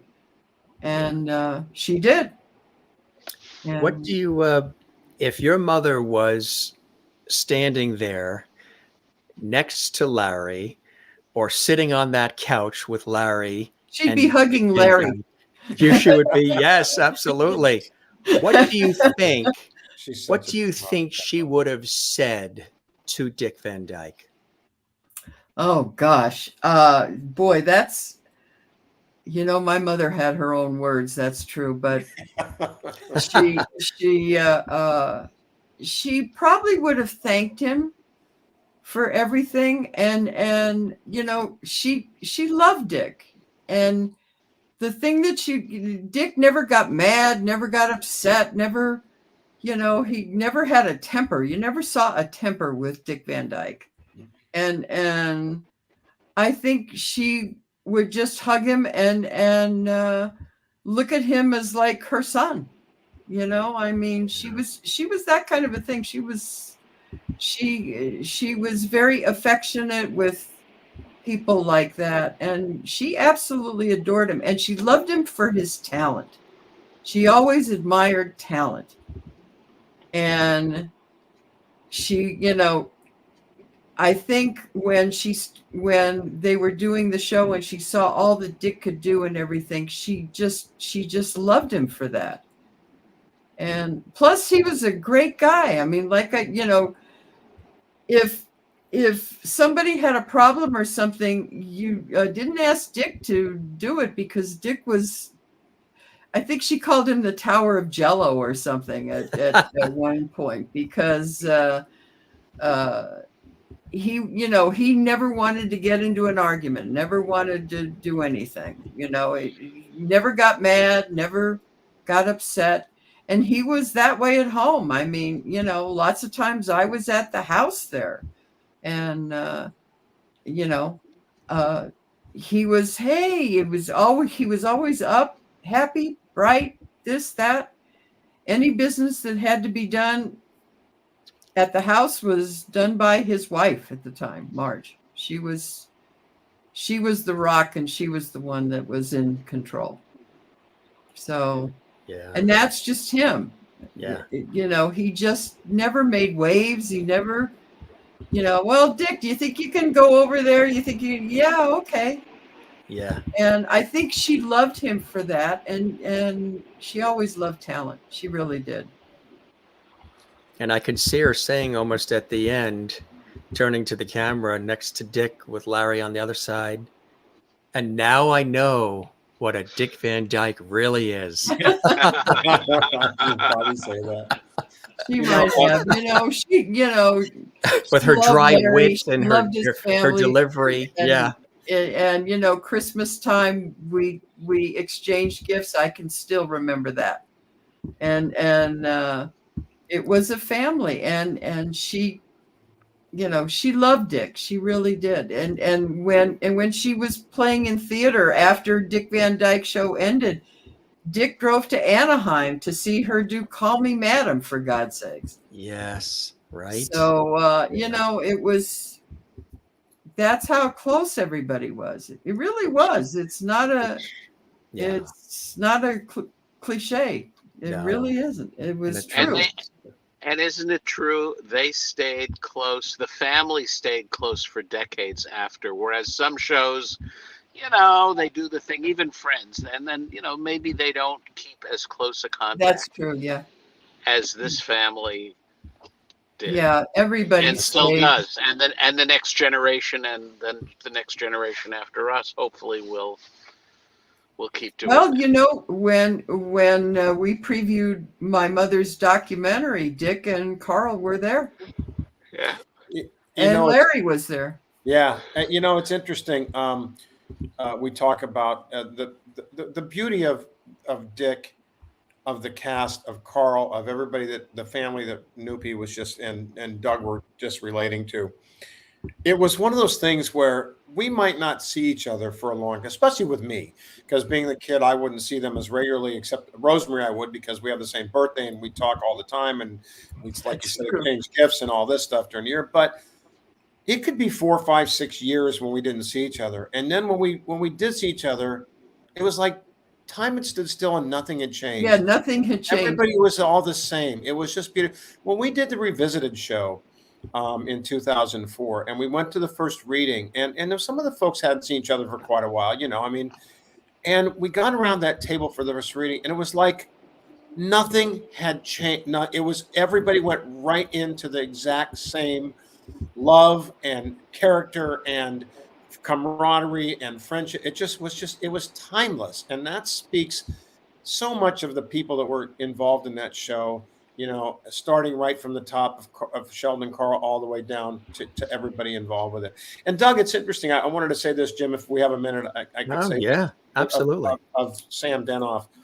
We were talking, Doug, before you came on the air, that the Christmas show, and they did a little thing last night where they had the girls in the Santa costumes, but didn't sing "I Think That I Have Everything If I Had You," which Right. your dad wrote, and wrote most of the songs in that Christmas show. Sam and Bill did, and there was a great song that Sam wrote that was used in one of the only episodes we ever filmed without an audience, and there's a reason, which was Ritchie's birthday show when Dick played the clown because it was raining. We couldn't get the clown to come in, and Dick had to dress up as the clown. And he sang this great song called "If I Grow Up, I Want." It's called I forget the name, but it's like when the circus comes to town. When the circus comes to town. Thank you, Doug. And he wrote that song, and it was such a great song. And at Sam's memorial service, Dick sang that song, and it was so moving. And again, it speaks of the person Dick is, and we all were, and how everybody felt about each other, old, young, and different, not seeing each other for years, seeing each other for years. It just never changed anything of how we all felt about each other as we go through life. You know, it was also really nice to see Rob Reiner there, who of course was in an episode of the Dick Van Dyke Show, but of course son of Carl Reiner, just to see him be able to present and then say what he wanted to say right to Dick on the couch there. That was a beautiful moment as well. It was, and the story he told, but they cut it out, was of course when he grabbed Mary's tush when he was a kid. Yeah.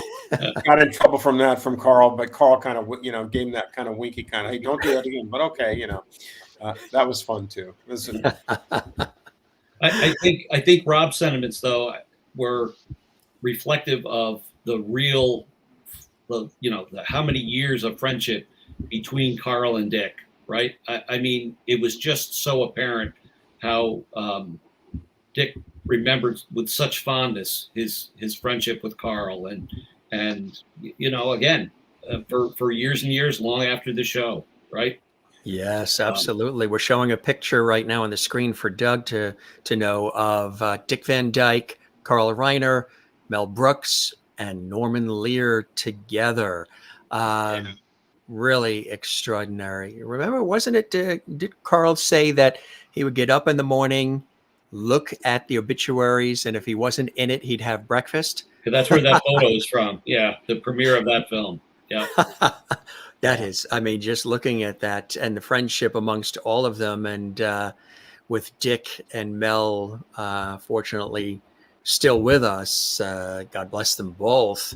I want to also mention, while you're all here, because we're going to talk about some other things with our audience that Dick was in, some things that you're working on, things that you guys are excited about. We had, when Georgiana, when Noopy was with us, we were celebrating Rosemarie 100th as well, and the release of incredible music. As much a fabulous actress, producer, and dancer, and just everything that Rosemarie has been. She was a phenomenal singer as well. Matter of fact, we pulled this up from your little collection there. Look at that. It's Rosemarie Centennial Facts. And again, you should see the episode where we celebrated Rosemarie. Go back in the archives, everybody. We have episodes where Doug Denoff's been with us on a couple of occasions. David Van Dusen's been with us. Larry Mathews and Noopy's been with us. And here is something perfect timing where Rosemarie talks about Christmas. Rosemarie loved Christmas. It was also her mom's birthday. She would have every inch of the house decorated. She was a prolific gift giver. The house looked like Lord & Taylor's gift wrapping section for her annual Christmas Eve party. And we are on the cusp of Christmas Eve here. Tell us about this project and celebrating your mom's extraordinary life. This, of course, happened in August, which was really extraordinary, and just something absolutely beautiful you've worked on so tirelessly, Noopy. Well, actually, this was brought about because of the fans. Yeah. I have learned a lot about fans ever since her passing, and how loyal the fans are. And when her Facebook page has quadrupled in fans. And one of the things that the page would happen is that the minute that there was a Dick Van Dyke Show where she sang or something like that, they would all write, is there any way we can get her singing? And so because my mother saved everything, we had, it took us 3 years to make her documentary because of the amount of stuff that we had. We had 65 scrapbooks. We had, I don't know how many cans of 16 millimeter film. We had boxes of recordings from reel to cassettes to whatever. And a friend helped me. She actually started out as a fan, and then we kind of incorporated her as an assistant because we couldn't handle it all. And so it was, she said, we've got all these great recordings starting when she was five years old and having her own radio show on NBC. And so we started to work on the recordings and to get them cleaned up a little bit because they were, needless to say, old. And so we thought we had to do something for her 100th birthday because the fans were like saying, we have to do something. And so for her 100th birthday, we decided to release the recording of her singing. And it goes all the way from when she's singing Italian songs, little ditties. And I had no idea that she wrote so many of them herself. And it was all those little funny Italian songs, I'm gonna go, and then, it's that kind of thing. Her godchild, Maria, whose mother was my mother's best friend, when she heard the recordings, she knew every one of them. And she still remembered the words, which cracked me up when I heard it.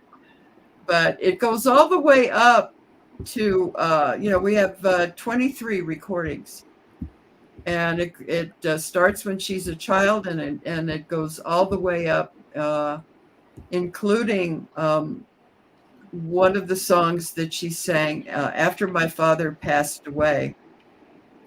She really, like I said, she didn't want to work that much, and Dean Martin called her up one day and talked her into doing his show. She really didn't want to do it.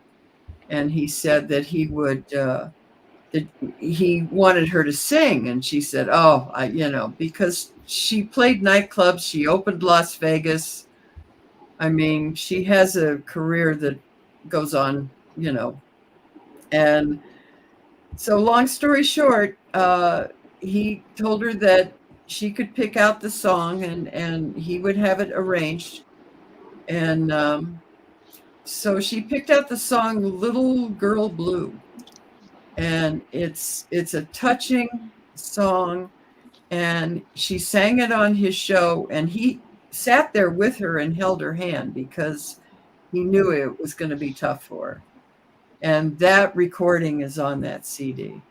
That is beautiful. And you will hear what a great singer she was. Even I had no idea, to be honest. I mean, I'm hearing songs that she sang in the 1950s.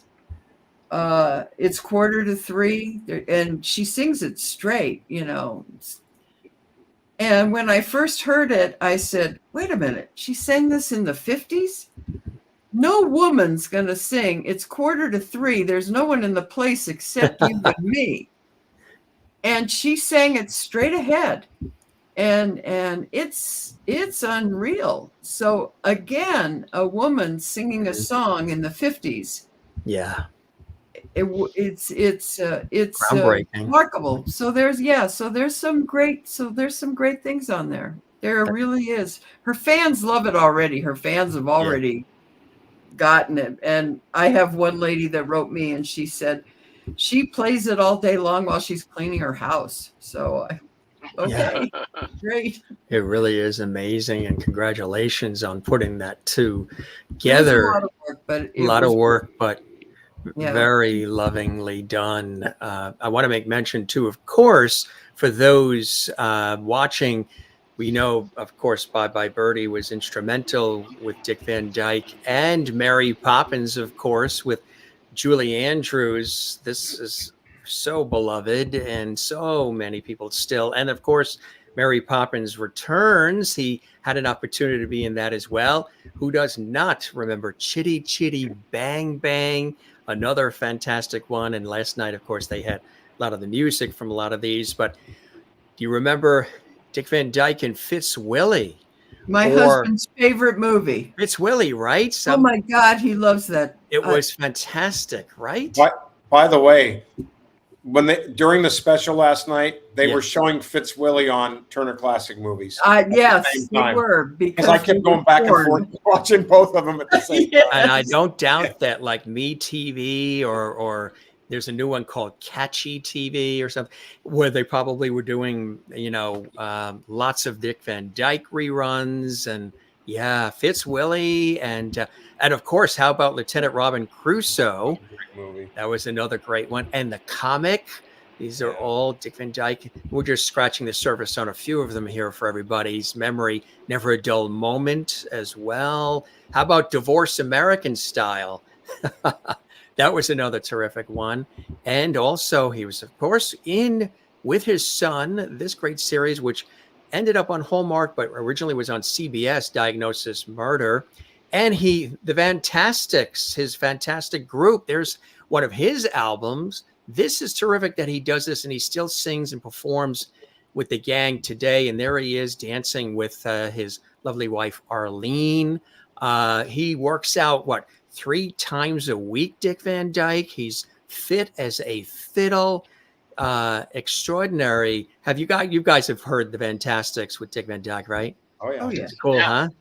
My dad's 65th or 70th birthday, his brother, Don, who was also a barbershop quartet singer, organized for Dick and the Fantastics to sing at the party, which was in our backyard in Los Angeles. I have pictures. I don't think I have video. Maybe I do. That is cool. And recently, Dick Van Dyke actually got a role on Days of Our Lives, which on NBC, which was, everybody was talking about that. And they interviewed some of the veterans on Days of Our Lives, and they were talking about how hard it was to get through the scenes because they would be laughing, but also they were in such admiration for working with Dick on the episodes with him on it, which is kind of interesting. I don't know if you guys saw that when Dick was on Days of Our Lives recently, but I am a Days person. Days of Our Lives. It was great to see him on there, wasn't it? Yes, it was terrific.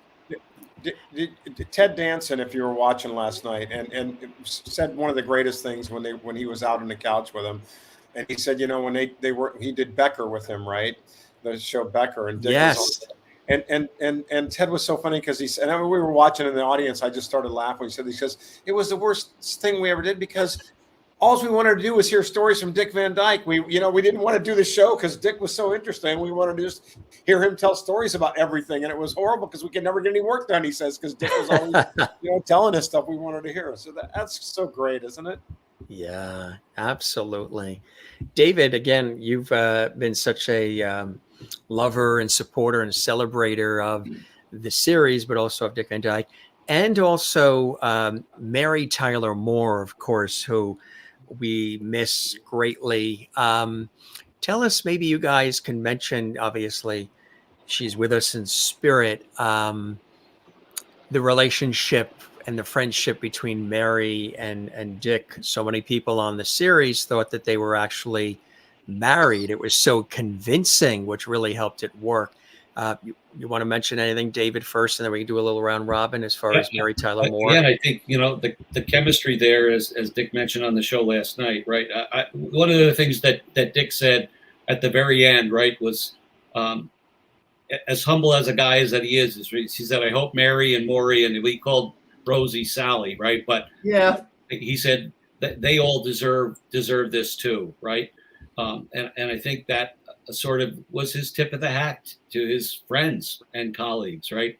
But you know, Dick also mentioned one of the things that he was most proud of was that Dick and he and Mary portrayed their role so well. People thought really they were married, and if he was when he was out with his real wife, people would sort of give a second look, like who's that woman that he's with? And I think Mary the same thing. But you know, clearly the chemistry that they have there is very genuine and very natural, right? And Larry, you know, you were there firsthand, so give us your take on that. Oh, it was like working with mom and dad. It really was. I mean, they really were genuinely, first of all, they had a deep, deep affection for each other, you know, which was huge because that plays into the characters, and that just, you know, puts itself onto the screen where people can see that. You don't need to act a lot when that chemistry is there and you have that affection. And they loved playing off of each other, and they worked so well together. And, you know, and Carl, it was funny. We talked earlier about the casting. Rose was the first, then Maury. Then I was actually cast after Maury. The last person to be cast on the show was Mary. And that's because Carl looked so hard, and it speaks to the genius of Carl Reiner that he found these people, and when he put them together, it was this instant, unbelievable, like just mesh of just perfectness with everybody, right? And Mary, especially with that, and he'll tell you that Mary she learned comedy instantly from Rose, from Maury, from Dick, from being around these amazing people. And as the years went on, Carl wrote more and more, and the writers did, Bill and Sam, of stuff for her to do to be comedic and to really get into, you know, embracing what she had learned and developing and becoming that amazing actress. So they were just amazing together. And for me, we would do scenes and we would rehearse, and then, you know, Mary especially would come to me, and she'd kind of lean over and she'd give me a little suggestion and do this. And Larry, I think, you know, let's try this and let's do that. Very nurturing in the show. And she said that years later in her book about me. And then when we did the revisited show, made some, we had a moment together, which was kind of an amazing compliment thing she said to me, which was kind of like an ultimate closure, and was wonderful to hear from her, coming from such a wonderful person. So yeah, that was them together. And Noopy, did you want to add to that? I really can't add anything to what Larry said, because Larry was there. You know, my mother didn't work with her all that much, but when she did, and I think Larry's right, I think the revisited show was a different thing. I think everybody came together really well then. And it was the first time literally that I actually talked to her, and because she had horses and I had horses, so we had that in common. But before, I really didn't have any interaction with her, but certainly at the revisited show, it was a whole different feeling, I feel. How about you, Doug?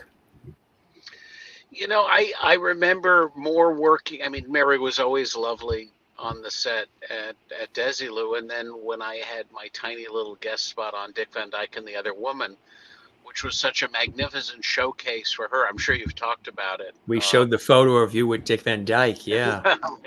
Please, Dad, will you help me with my homework? Oh, gee. Please, Dad, will you help me with my homework now? That was it. That was my showbiz career.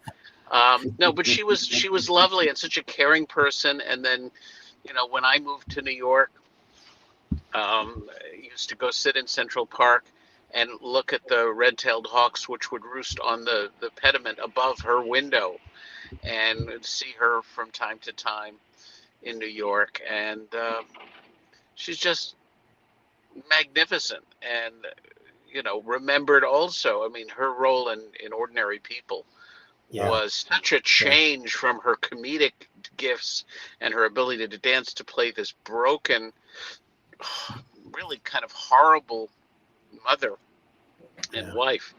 Just showed the extraordinary gifts of talent that Mary had, and the range of her capabilities. Absolutely. Larry, you're up in Portland, right? I know you're working on some very exciting things involving wine, etc. Tell us about that, Larry. Yeah, well, we love it up here. We moved up here from LA when I stopped working in post-production and kind of took a new direction. And I've always been a big wine guy. It's my passion, my love. Sommeliers and winemakers that are dear friends of mine that I've known over the many years. So I got involved with a company up here called a Great Oregon Wine Tour. And they do tours into the Willamette Valley, which is a very famous valley up in wine valley up in Oregon here for Pinot Noirs and Chardonnays and some other wonderful varietals. And we now offer a tour within their company of a celebrity tour, where you can go wine tasting and let Ritchie Petrie take you into the Willamette Valley and give you a guide through the wine country for a day and tell stories about the Dick Van Dyke Show, maybe sign an autograph, talk about showbiz. Obviously, my experiences, which are much more vast than the Dick Van Dyke Show, as we've talked about before. And then just have a good time enjoying wine and life and talking about things. So that's what we're doing now, and it's really fun. And people come up and visit us. Please look on our website, a Great Oregon Wine Tour, and I'd love to have people come join me if they're around. It'd be great. That is fantastic. What a great, cool idea. Yeah. I think a lot of people are going to be going to that website right away. I don't doubt. And David, of course, you did the wonderful documentary celebrating the 60th with the Dick Van Dyke Show, and that was really something very special and quite epic. Tell us a little bit about that and other things that you're working on.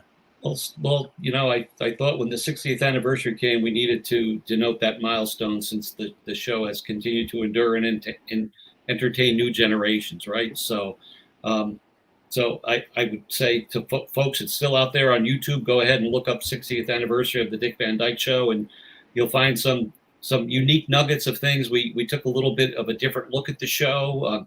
Noopy's in it, Doug is in it, Larry is in it. One of the special treats, also, we talked about Sam writing When the Circus Comes to Town.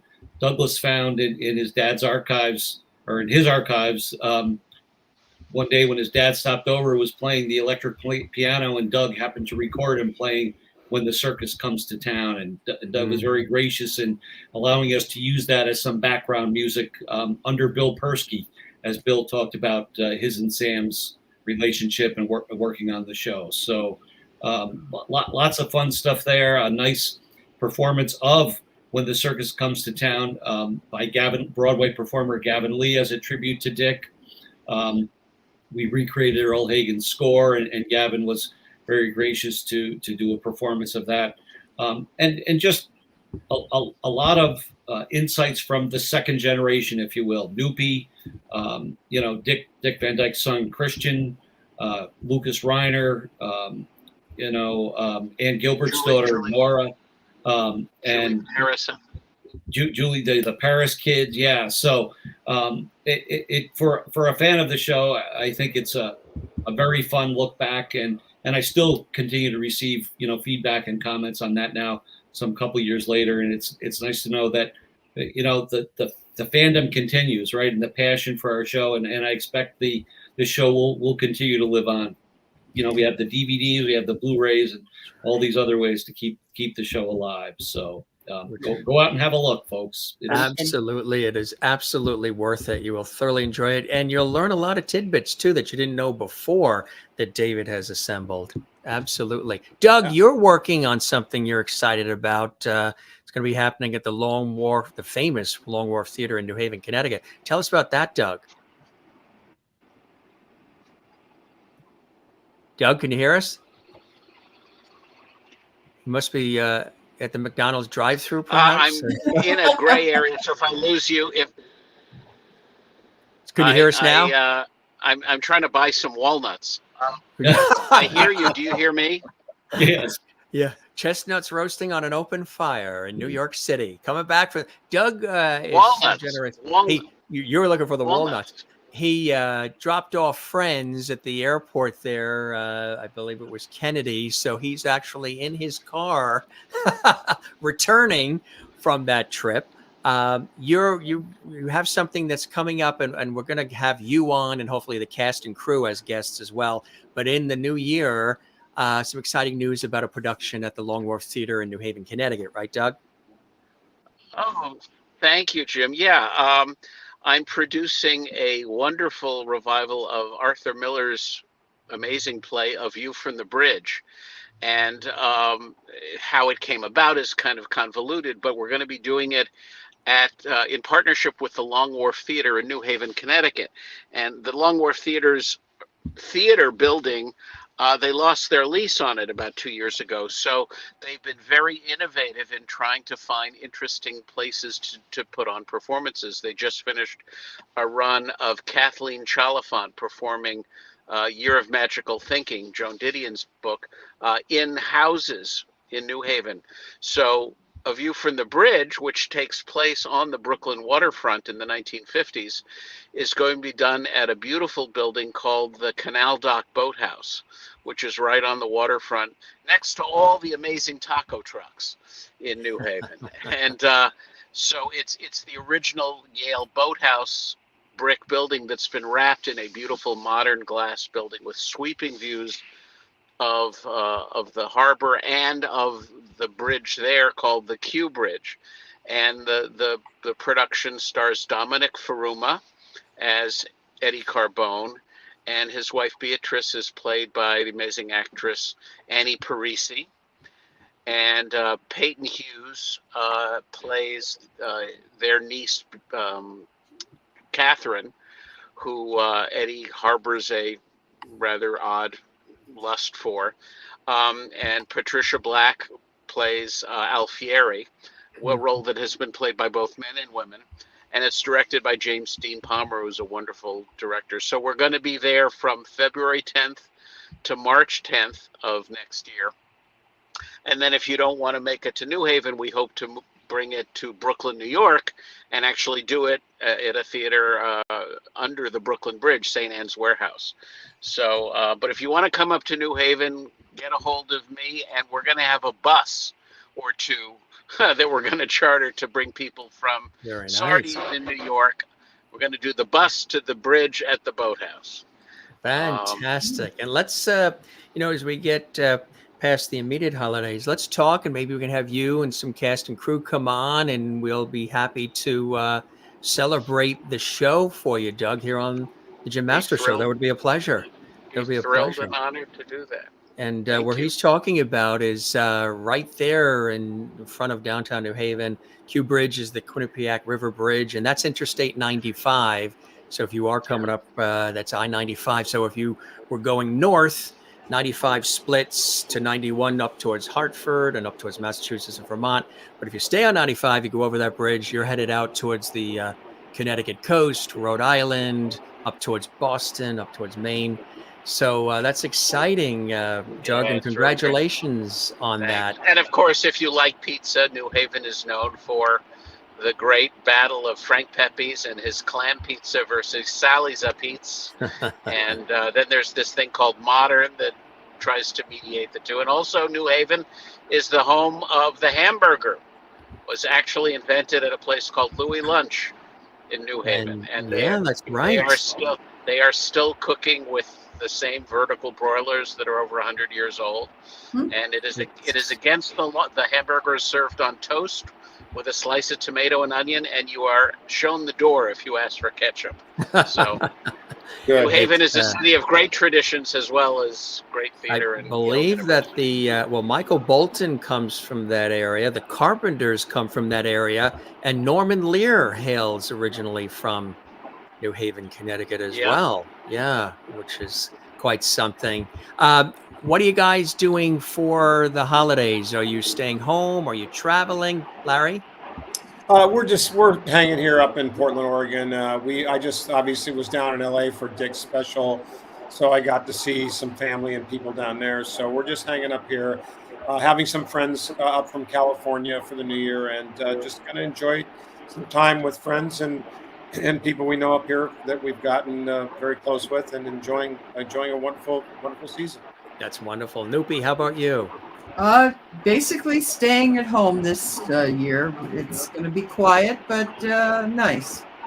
That's great. So nothing exciting, just having dinner with some friends, and that's it. And David?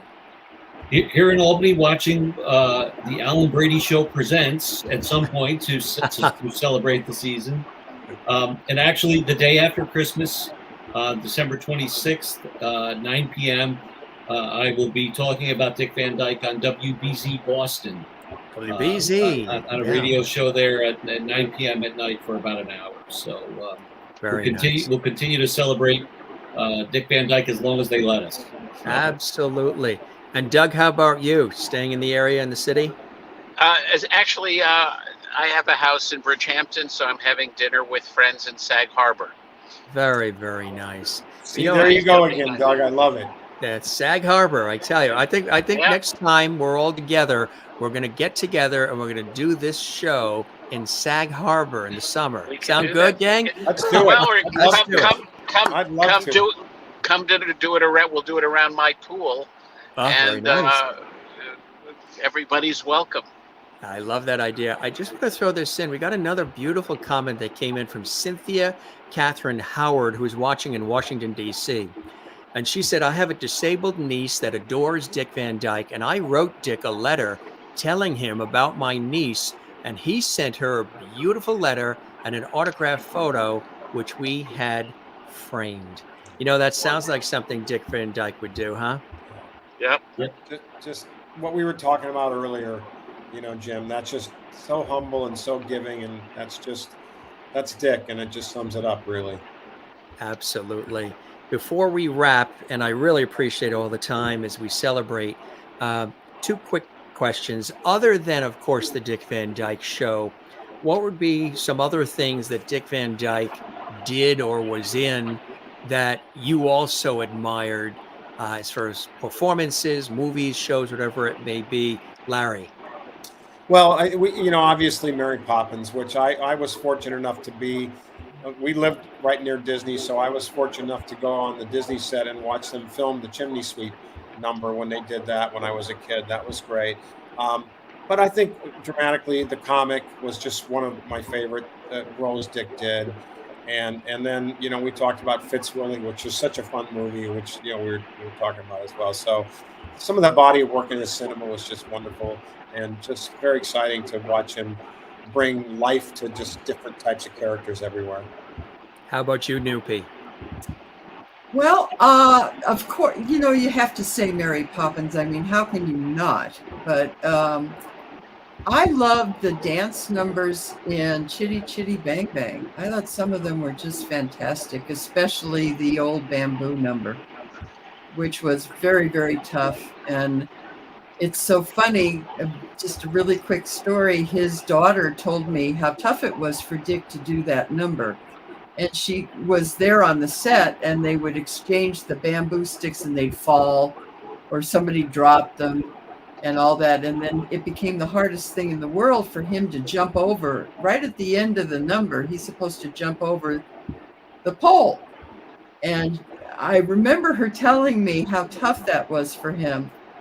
And when they did that number last night, I watched it and I watched his face, because I'm thinking to myself, is he going to remember how tough it was for him to jump over that pole? And at the very end, he says, you guys didn't jump over the pole. And I just fell off the chair. Yeah. I said, that's absolutely great. So, and I think he sprained his ankle on that film in one of the numbers. I think he actually sprained his ankle of the one in the Candy episode where he's twirling on the thing that moves around, and I think his daughter told me that he had sprained his ankle at that point. But yeah, the bamboo number, yeah, I got such a charge, and I was sitting watching it, and I'm thinking, I'm wondering if he's thinking, if these guys are going to jump over that, because I knew how hard it was for him.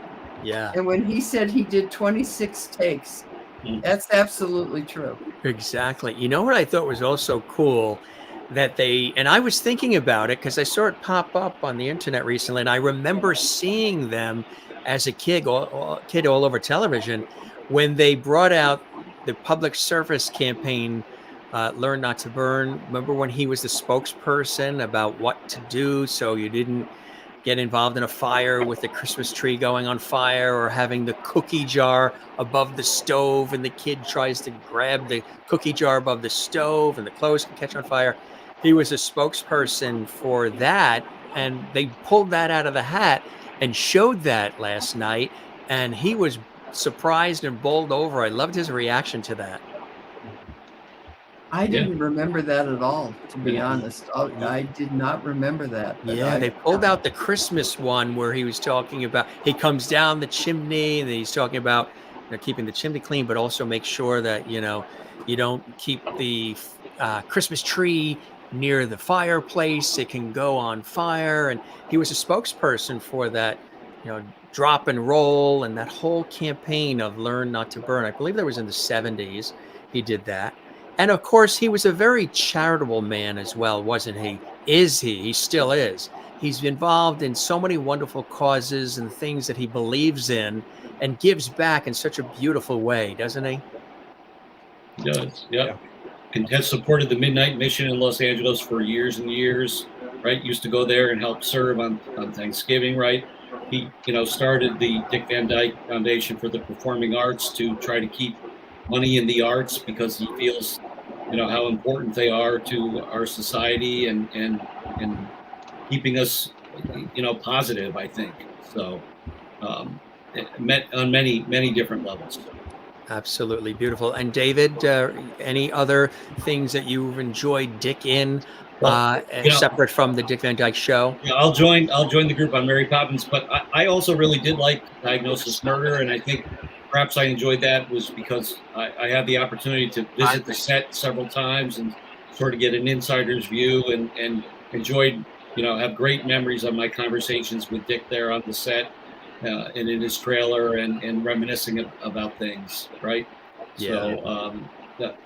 So that to me, I wish they had highlighted that a little more last night. That was 12 years, more episodes of Diagnosis Murder than the Dick Van Dyke Show, right? True, certainly a different type of show, but certainly had quite an impact for a number of years. How about you, Doug? Other than Dick Van Dyke, which we've talked a lot about, the series, what are some other things Dick's been in that you've also admired him in? Well, certainly Mary Poppins, also Bye Bye Birdie. I've just really enjoyed, that, and it was great to see Ann-Margret still speak so fondly about him.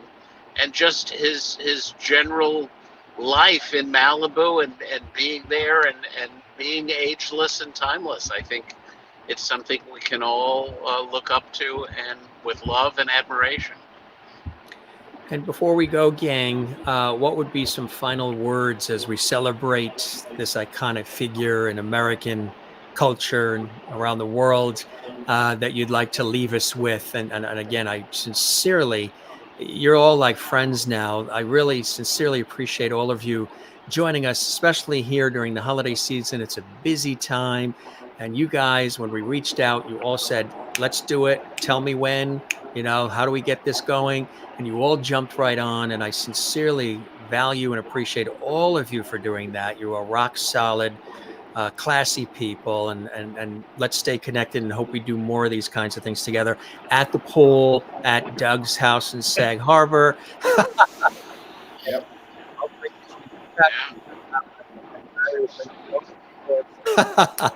What would be some final words you'd like to share with us? Start with Noopy. I just, he's a very special person. I hope he lives forever. His body of work will certainly live on forever. And I want to wish everybody a very Merry Christmas and a happy and healthy New Year. Noopy, you're the best. Really, I appreciate it. We had so much fun the last time you were on, and You knocked Thank it out you. of the park again on this episode, and we thank you Oh. so very, very much. Really appreciate it. And David? I would, again, wish everybody a very happy holiday season, and I'll look forward to 2024 and where we see Mr. Van Dyke pop up in the coming year. I'm sure he'll show himself somewhere, I hope, so that we can be entertained again. Who was it? Did he say to Rob Reiner, hey, write me a script, get me a show or something?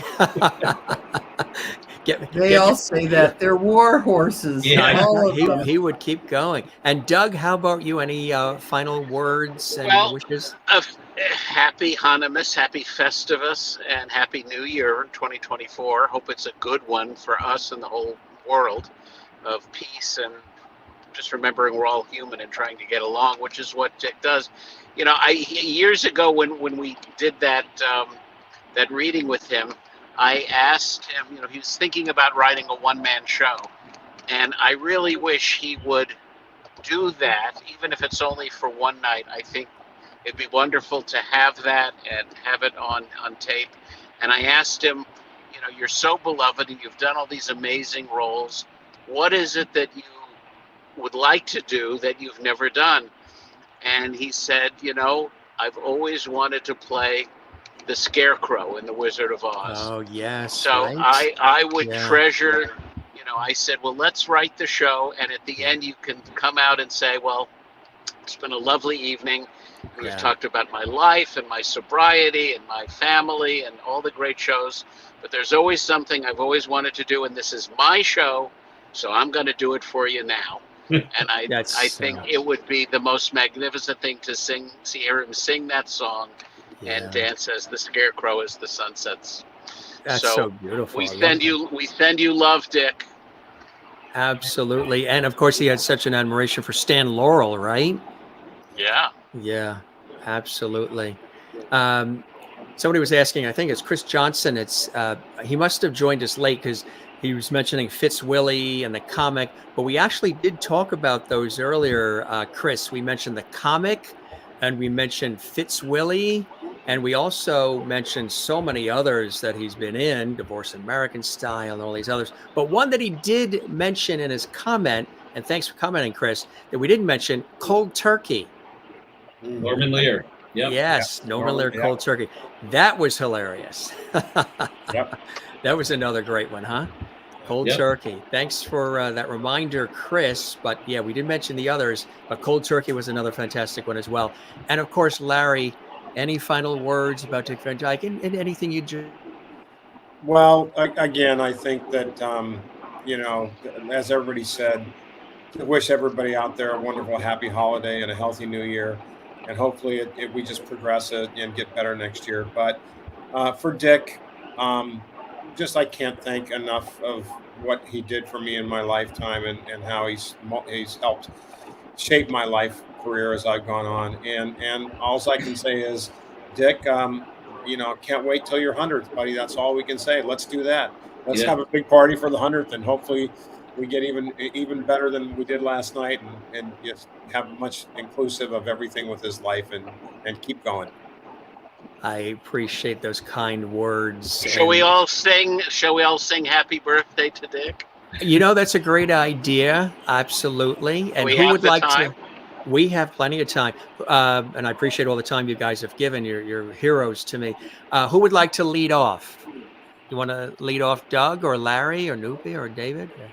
Happy birthday to you.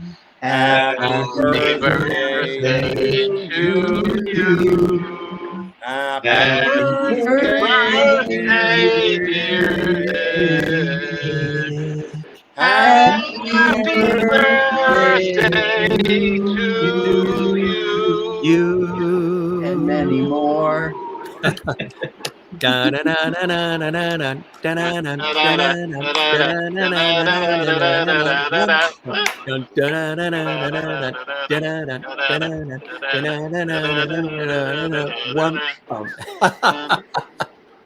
Cool stuff. You guys, this was fun. It was like we were all in each other's living rooms. Thank you, Jim. What a great party.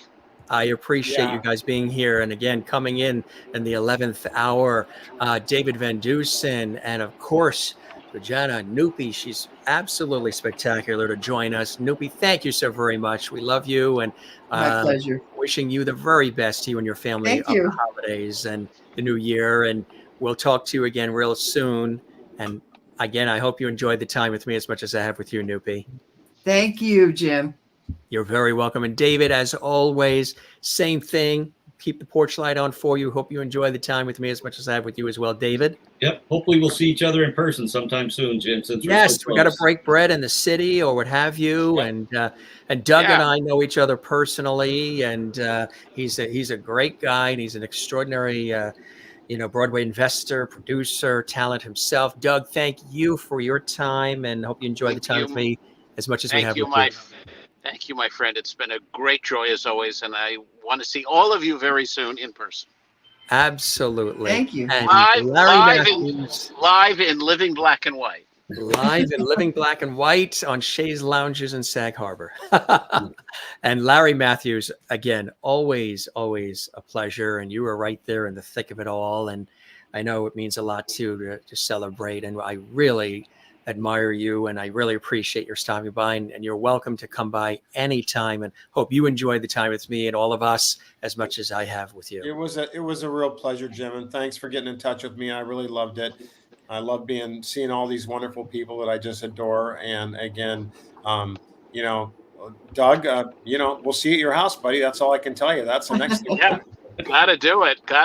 And I'll order some Greek food from our favorite place. Oh, I love that. Let's do that. Yeah, that's great. So. Very nice. A lot of our viewers commenting and thanking you all for being here, being guests, wishing you all the best for the holidays. We appreciate everybody commenting and celebrating. And this will be archived on our YouTube channel, Jim Masters TV, so you can see it in its entirety if you missed any of it. Such great memories. Thanks for sharing. I can't wait 2 years to 100. He's such an amazing guy. We agree with all of you, and thank you as well for your love and support. Bye, guys. Take Bye, care, guys. Bye. Merry, happy, and we'll see you again soon. Be well, everybody, okay? Thank you very You much. too. Bye-bye. Bye-bye. Take care. Noopy and David, thank you as well. And Doug, thank you. And Larry, you're the best. Really appreciate all of your time. Oh, thanks, Jim. I'm happy to do it. And listen, anytime you want, you just reach out to me, buddy. I'm thrilled. I'm thrilled to be able to share. You're a great friend now, and I really appreciate that. Best to you and your family. Thanks, buddy. You take care. I'll see you All right. soon. You got it. Cheers. Bye.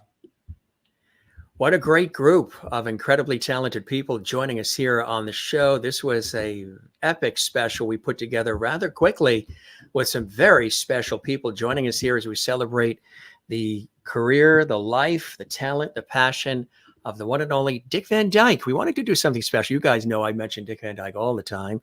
He's one of the people that I still haven't had a chance to, believe it or not, the way I talk about him, meet in person or have an opportunity to interview yet. He is still on my list. And as I mentioned, we got very, very close for a special that my friend Tim Janis put together, a movie actually, called Buttons. And Tim wanted me to interview Dick. It was right around his 90th birthday, but Dick got called away to Disneyland to celebrate his 90th birthday. So we didn't get a chance to do the interview, but one day, hopefully I'll get a chance to meet Dick in person. That would be absolutely phenomenal. I've always admired him, and a lot of people do, and for good reason. And all the people that were with us here to celebrate, people who were very involved with Dick Van Dyke in different ways, shapes, and forms. Really extraordinary, of course, with Larry Mathews, who played Ritchie Petrie on the Dick Van Dyke Show.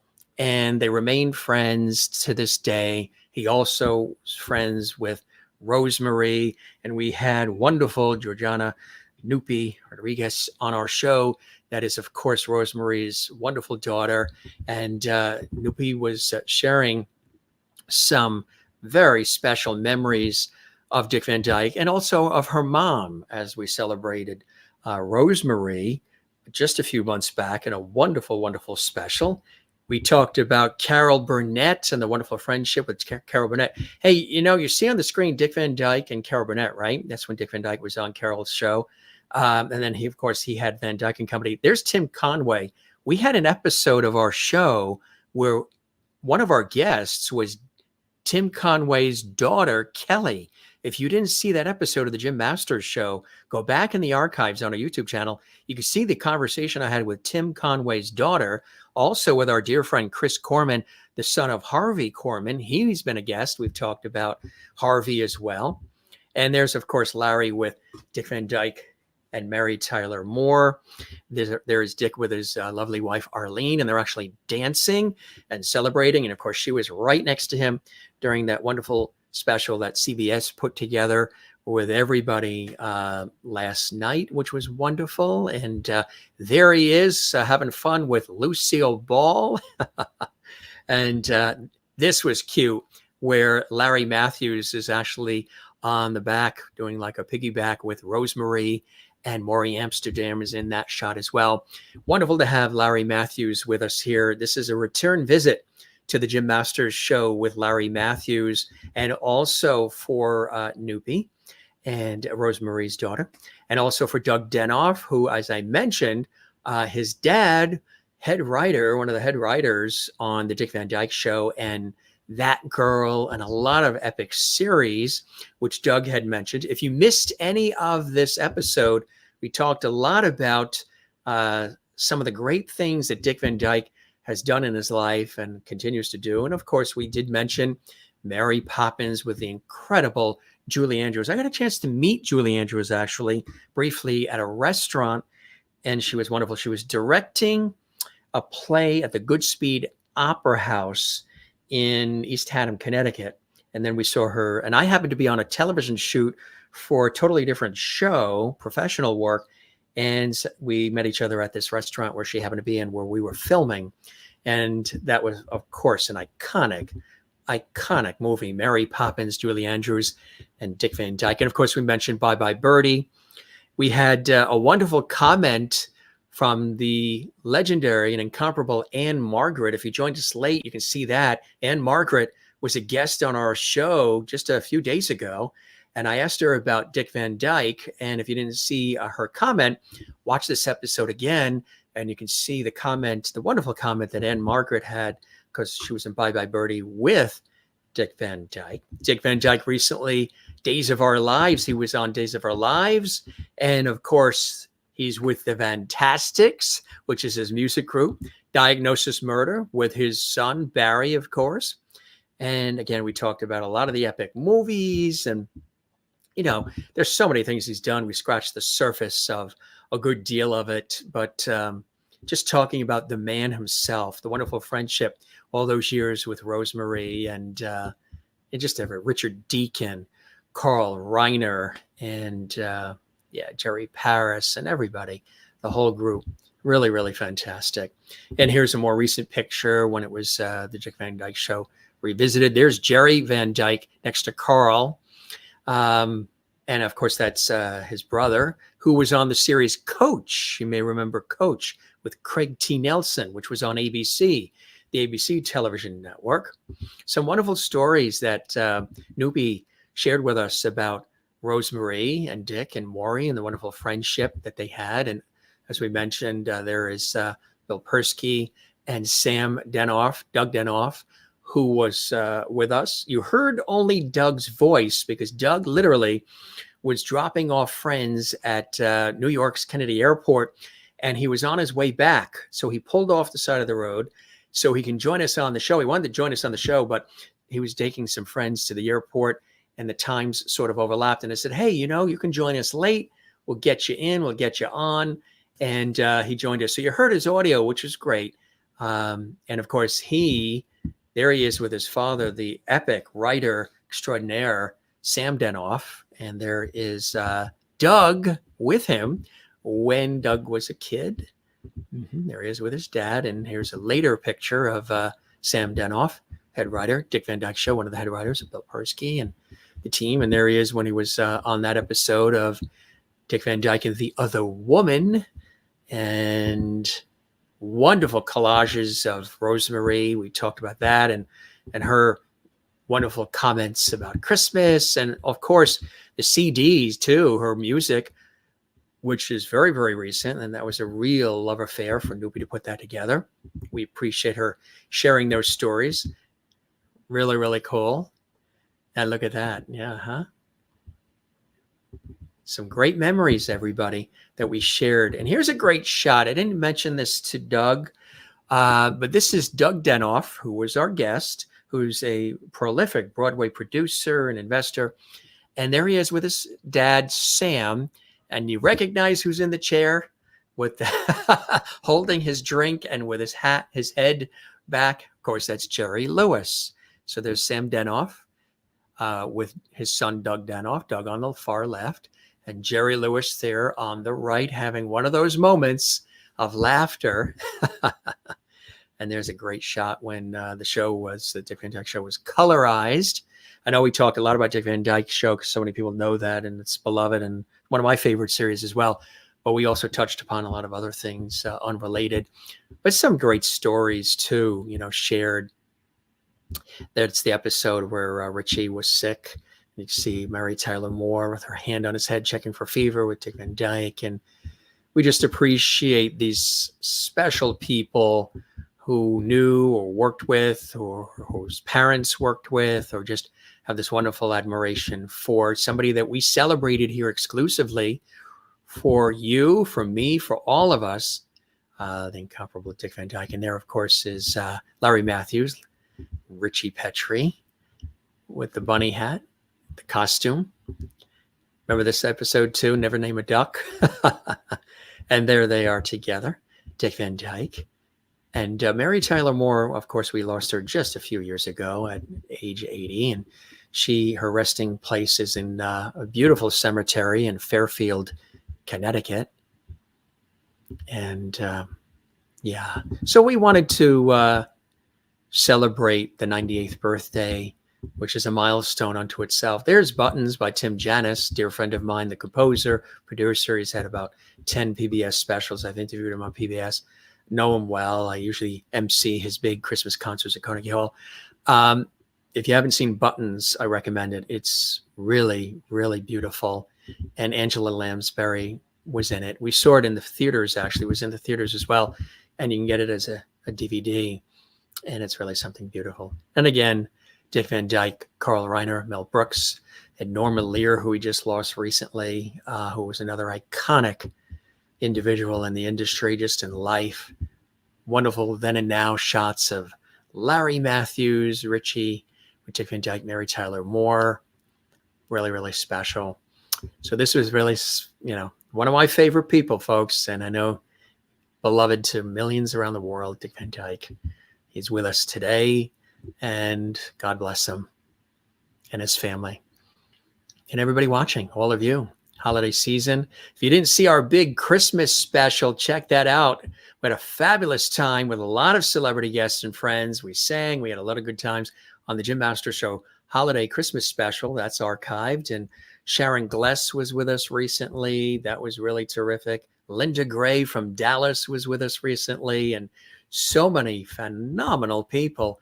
And we've got a lot of great shows that are coming up as well throughout the new year. And let's take a look at some of the comments as well. And of course, if you ever want to support us, you can always do that with Super Chat, Super Emoji, Super Stickers, or there's a super thanks icon on the YouTube channel. Don't forget also leave a comment for us on the YouTube channel.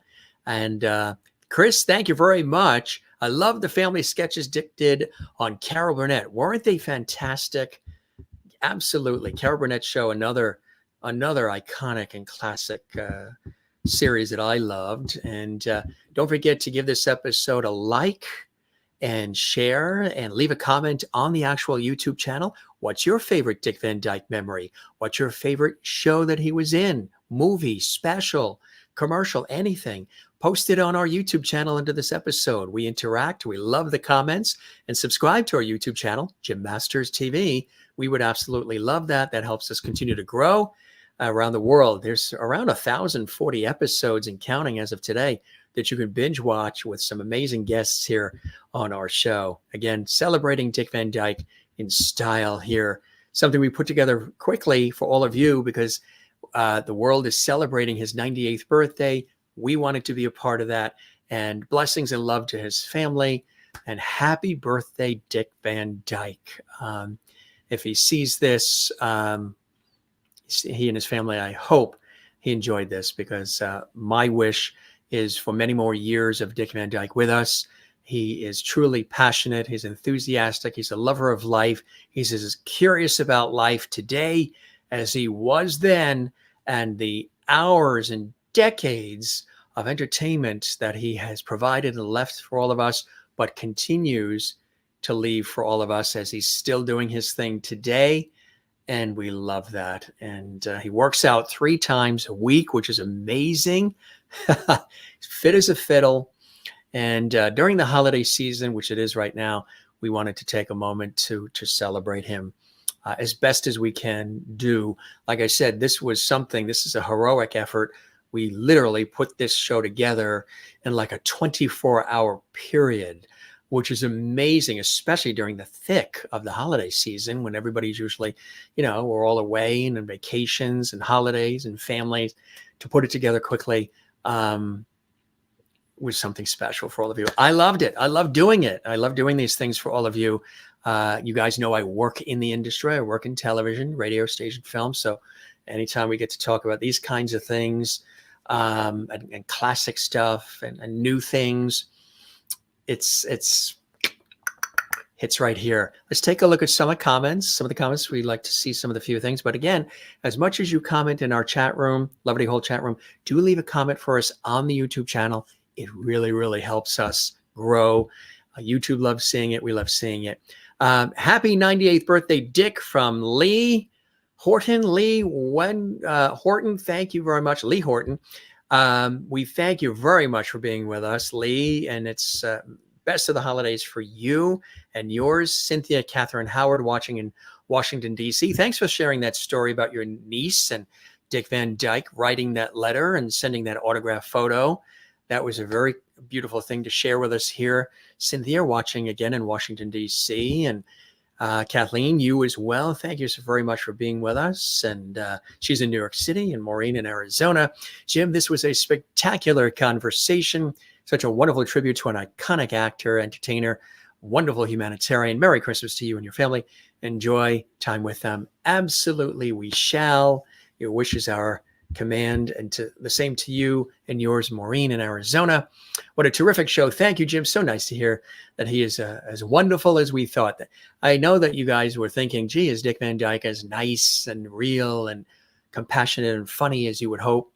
And you heard directly from those who know him personally, yes, yes, and yes. He really is the real deal. So this was really, really special. And this is really something beautiful. And I can't wait to get together with the gang, with Larry and Noopy and David and Doug out in beautiful Sag Harbor, Long Island, New York, all the way at the East End, past the Hamptons, like on your way to the North Fork towards Montauk, beautiful Sag Harbor. We'll do it by the pool.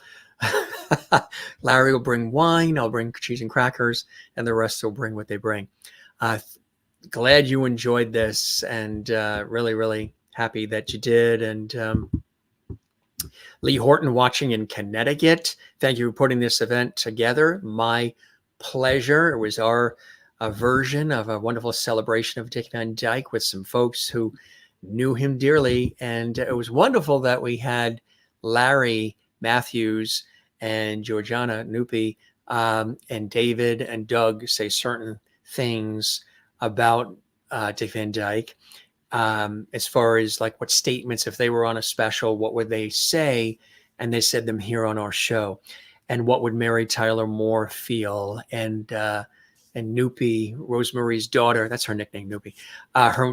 Her daughter, Georgiana, she shared some wonderful words that she envisioned Rosemarie would say now in tribute to her dear friend, Dick Van Dyke. So you heard it right here exclusively on the Jim Masters Show. Happy 98th, Dick.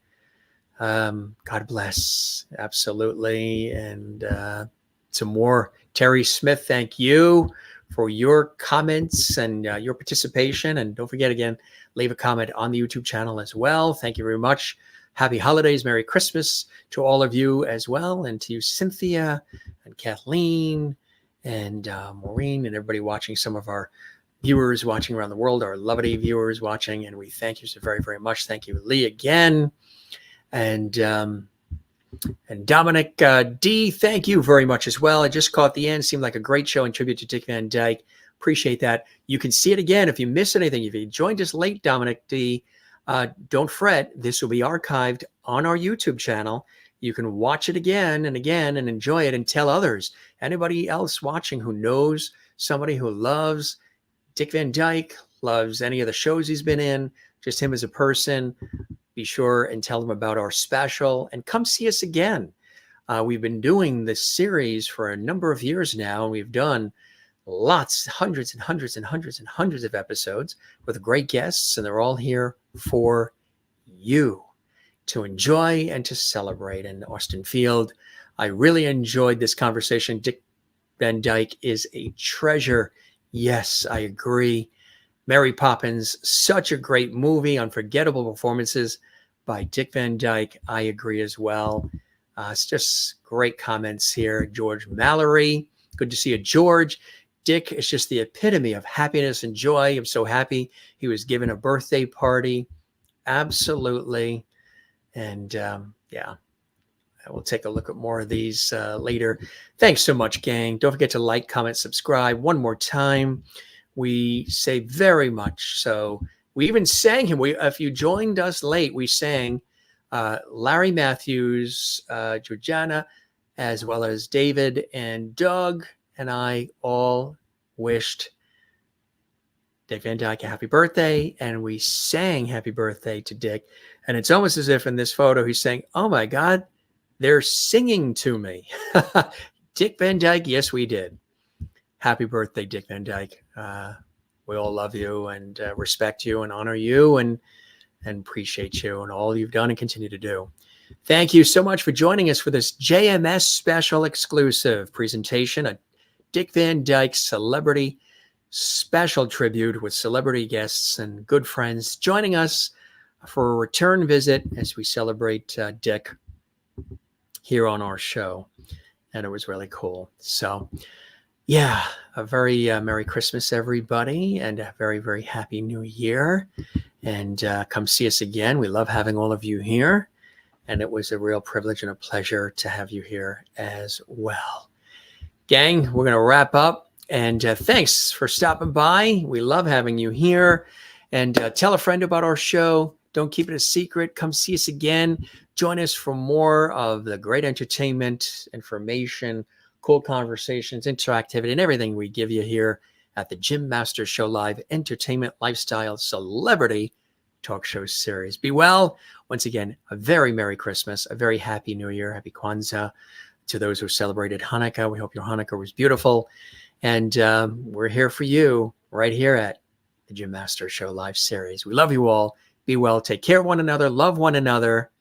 And don't forget to love yourself. Best of the holidays in the new year.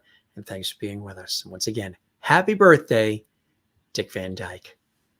Cheers.